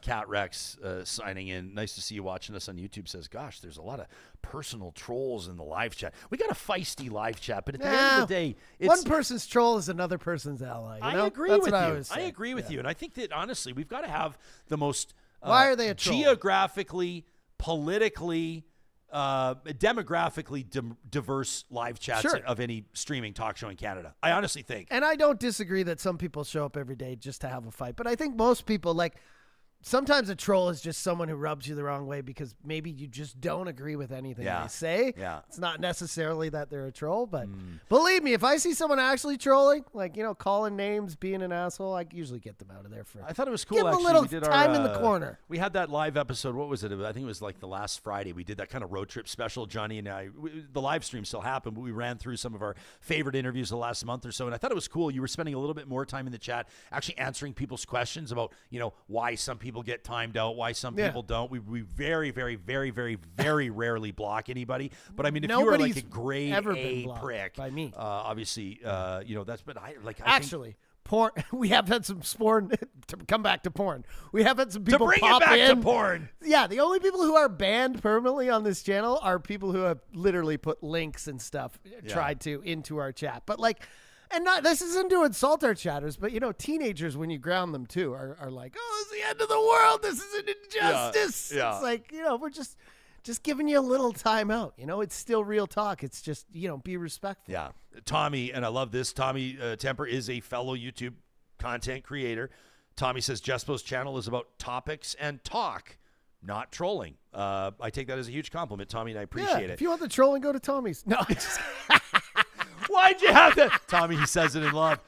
Hey, listen, as we wrap up every single week here at Real Talk, courtesy of our wonderful friends at the DQs of Northwest Edmonton and Sherwood Park, we give you a chance to essentially take over in my fiery voice. Yeah, that's right. These are your hottest takes. Submitted emails to talk@ryanjespersen.com or YouTube comments. It's the Flamethrower, presented by the DQs of Northwest Edmonton and Sherwood Park. Kyle writes in after our episodes featuring Sharon Cower and then Jeffrey Wilkinson and Raja Khoury. yesterday on Israel and Palestine and what Jews and Palestinians don't want to know about each other. Make sure you check those out. Kyle says, Jespo, congratulations. After a full week of zero pushback interviews, your Thursday interview with Raja and Jeffrey took the cake. I haven't seen such full-throated, zero-gag, slobbery, mascara-running, lips-to-balls, Pornhub award-winning blowjob of an interview, but you in that episode take the cream. Adriana Chechik would be proud. She's a porn star, by the way. I Googled her. He says, bravo, Jespo. I'm surprised YouTube hasn't taken the video down for the level of circle jerk, typically only seen behind a Brazzers paywall. He says, listen, this is not a genocide. If it was a genocide, it's the worst genocide in history. Gaza's population before the war was climbing. They got free power, free water, healthcare funded by Israel, while they let their terrorist leaders live in Qatar and attack Israel. Arabs in Israel get full rights and get to dodge conscription. LGBTQ people in Israel get full rights. Tel Aviv, known as the best LGBTQ city east of Europe. He says, what do LGBTQ people get in Palestine? Thrown off the roof? Stoned to death? How brave. He says Hamas gives pensions backed by Israel, not for its people who hit retirement age, but to those who kill Jews and get arrested in Israel or killed. And we want to reward that. Why? Because before 1948, there was no Israel to right what has happened. When does it stop? He says, with that logic, give Ukraine and half of Europe to Russia. Kyle says, you want a solution? Let Israel crush Hamas and then pull out, giving it back to an Arab consortium held in check by the modern Arab states. Give Judea and Samaria back to Israel. Give them back to half of Lebanon. It's obvious Lebanon can't control it. There's no solution without the total destruction of the terror proxies funded by Iran. Civilians will die. It will be sad, but it's a fucking war, he says. People die. Just because one side is using sticks and stones doesn't mean the Israelis need to do the same. That from Kyle. What about this one from Michael following our August 7th episode? He says, Jespo, I loved your conversation on Thursday with the co-authors of The Wall between Dr. Jeffrey Wilkinson and Raja Khoury. He says the perspectives from the Jewish faith and the Palestinian community, but it made me think, why are we so obsessed about people's heritage? Says I recall sharing many articles from the Auschwitz Memorial on Twitter a year or two ago, and I had somebody slide into my DMs asking if I was Jewish. I said no, because I'm not, but I had recently visited Auschwitz. He says everybody's got to do that once in their life, by the way, a very heavy day. He says, but after I answered their question, I wondered to myself, who raised that person to ask a stranger about their heritage? Says I've known many people through my various jobs in the past, various backgrounds. Never once in my life did it occur to me to ask them where they came from. Who cares? Says, and I'm from very rural Alberta, a town of 120 people. Shout out to Roseland, Alberta, 25 minutes southeast of Camrose. He says, shout out to Detention Brewing. He says, I think people would be much better served not caring about where a person's from, but the character of the person you're speaking to. He says, I love the show. Keep up the good work. That from Mike. Mike, I think sometimes it's relevant. You know, if a guy has Jewish faith talking about the Jewish community, a Palestinian person talking about Gaza, but I'll take your point. This from Patrick, who says, following your August 5th conversation with Sharon Carr, says, yeah, I'm going to be stepping on a few toes here, Jespo. I'm just back from a trip to Quebec, and it's getting ugly there. Even my very progressive, well-educated friends are starting to say things I never thought I'd hear from them. Kind of makes me feel bad, to be honest with you, but I understand why Quebecers' elbows are up. Says, I'm sick and tired of people who conflate religion with ethnicity. Quebec is officially a distinct nation, thanks to Stephen Harper. He says, so you not only can you choose your religion, different than your ethnicity, but you can also quit it if it was forced upon you at birth. He says religion's a choice, and to force it upon people by demonstrating rituals in public should be banned in Canada, no matter what the faith is. Step away from Patrick's email. Patrick, if you really believe this, I'd love to see you shut down those street preachers that are blasting their speakers on Edmonton street corners. Can't stand those guys either. Back to Patrick. He says, inhabitants of Quebec are Quebecois first, not Canadians. Ooh. And they worked really, really hard to keep their language and their traditions and their values of secularity alive. Secular values. Newcomers will oftentimes choose English and live in Quebec like it's just another province, asking for more and more of what Quebecers don't want on their turf. Quebec is at the limit, says Patrick, of integration, and the general population is getting more and more furious, especially outside of Montreal. If you don't like Quebec, if you don't like what it's about, do like many have and move to Brampton or Edmonton. That from Patrick. What about this one from Coreen, who says, Jasper, after listening to the Education Minister Dimitrios Nicolaides debate Laura Winton, the librarian, on your show, I had to write in, as somebody who's worked in education for over 25 years, I'm shaking my head. I'm dismayed how this government continues to vilify education workers. It's an ongoing theme. Educators are good enough to be, babysitters, I guess, so the economy can chug along? It seems it doesn't matter how much education or experience you have in teaching, working with, or modeling for children. We've not qualified enough to actually consult with. We're not qualified enough to be consulted. The minister refuses to release the scientific survey conducted for the government of Alberta on library books because, as he stated, it's for research and evidence, and the will of Albertans is being respected. So why can't the public see it? Is it because it shows the same as the public survey that only gave him 44% approval? Coreen says our current government is taking us down a very slippery slope. It starts here. They'll continue to take more liberties. We know the history. That from Coreen.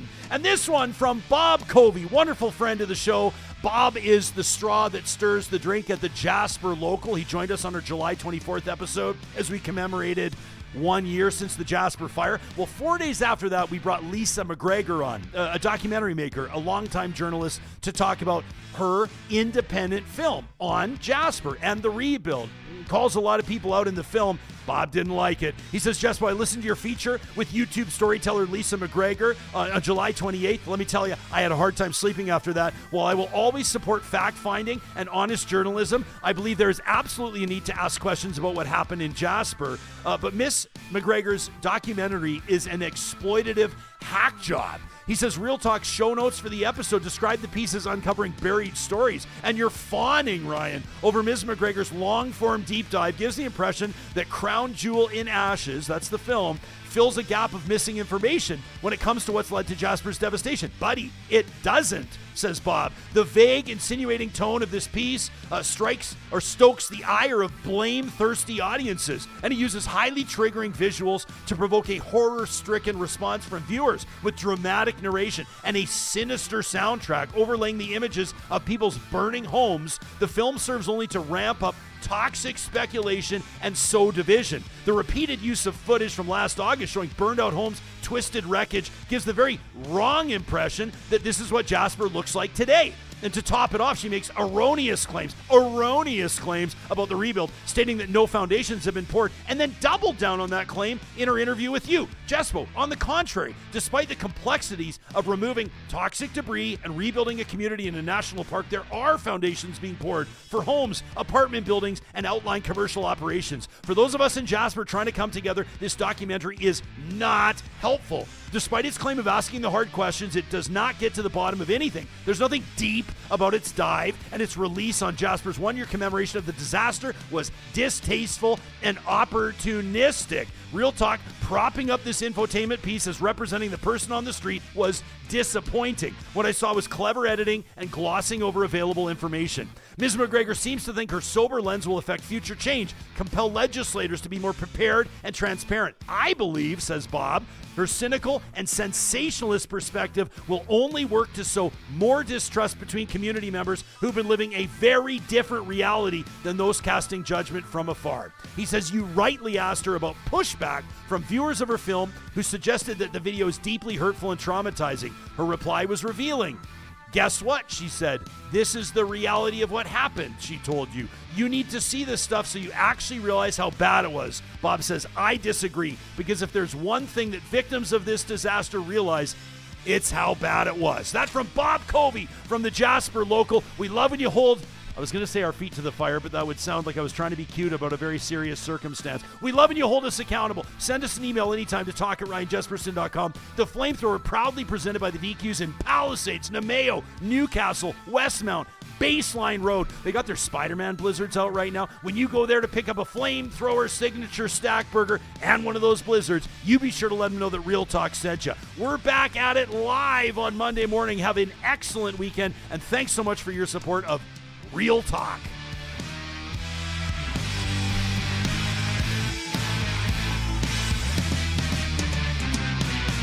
Real Talk is hosted by Ryan Jespersen, executive producer Josh Dunford, technical producer John Hicks, general manager Katie Cook-Chivers, account coordinator Lawrence Derlego, human resources Lena Shepard, website design Mike Johnston, voiceover by me, Carrie Skelton. Real Talk's editorial board is Supriya Dwivedi, Ahmed Ali, Brandy Morin, Ann Castleman, Corey Hogan, Harmon Candola, Catherine O'Neill, and Chris Henderson. Member Emerita, Julie Rohr. Real Talk is recorded in Edmonton, Alberta on Treaty 6 territory, the traditional and ancestral territory of the Cree, Dene, Blackfoot, Saulteaux, and Nakota Sioux, home to the Métis settlements and the Métis Nation of Alberta. Real Talk is a relay project. For more, check out ryanjespersen.com.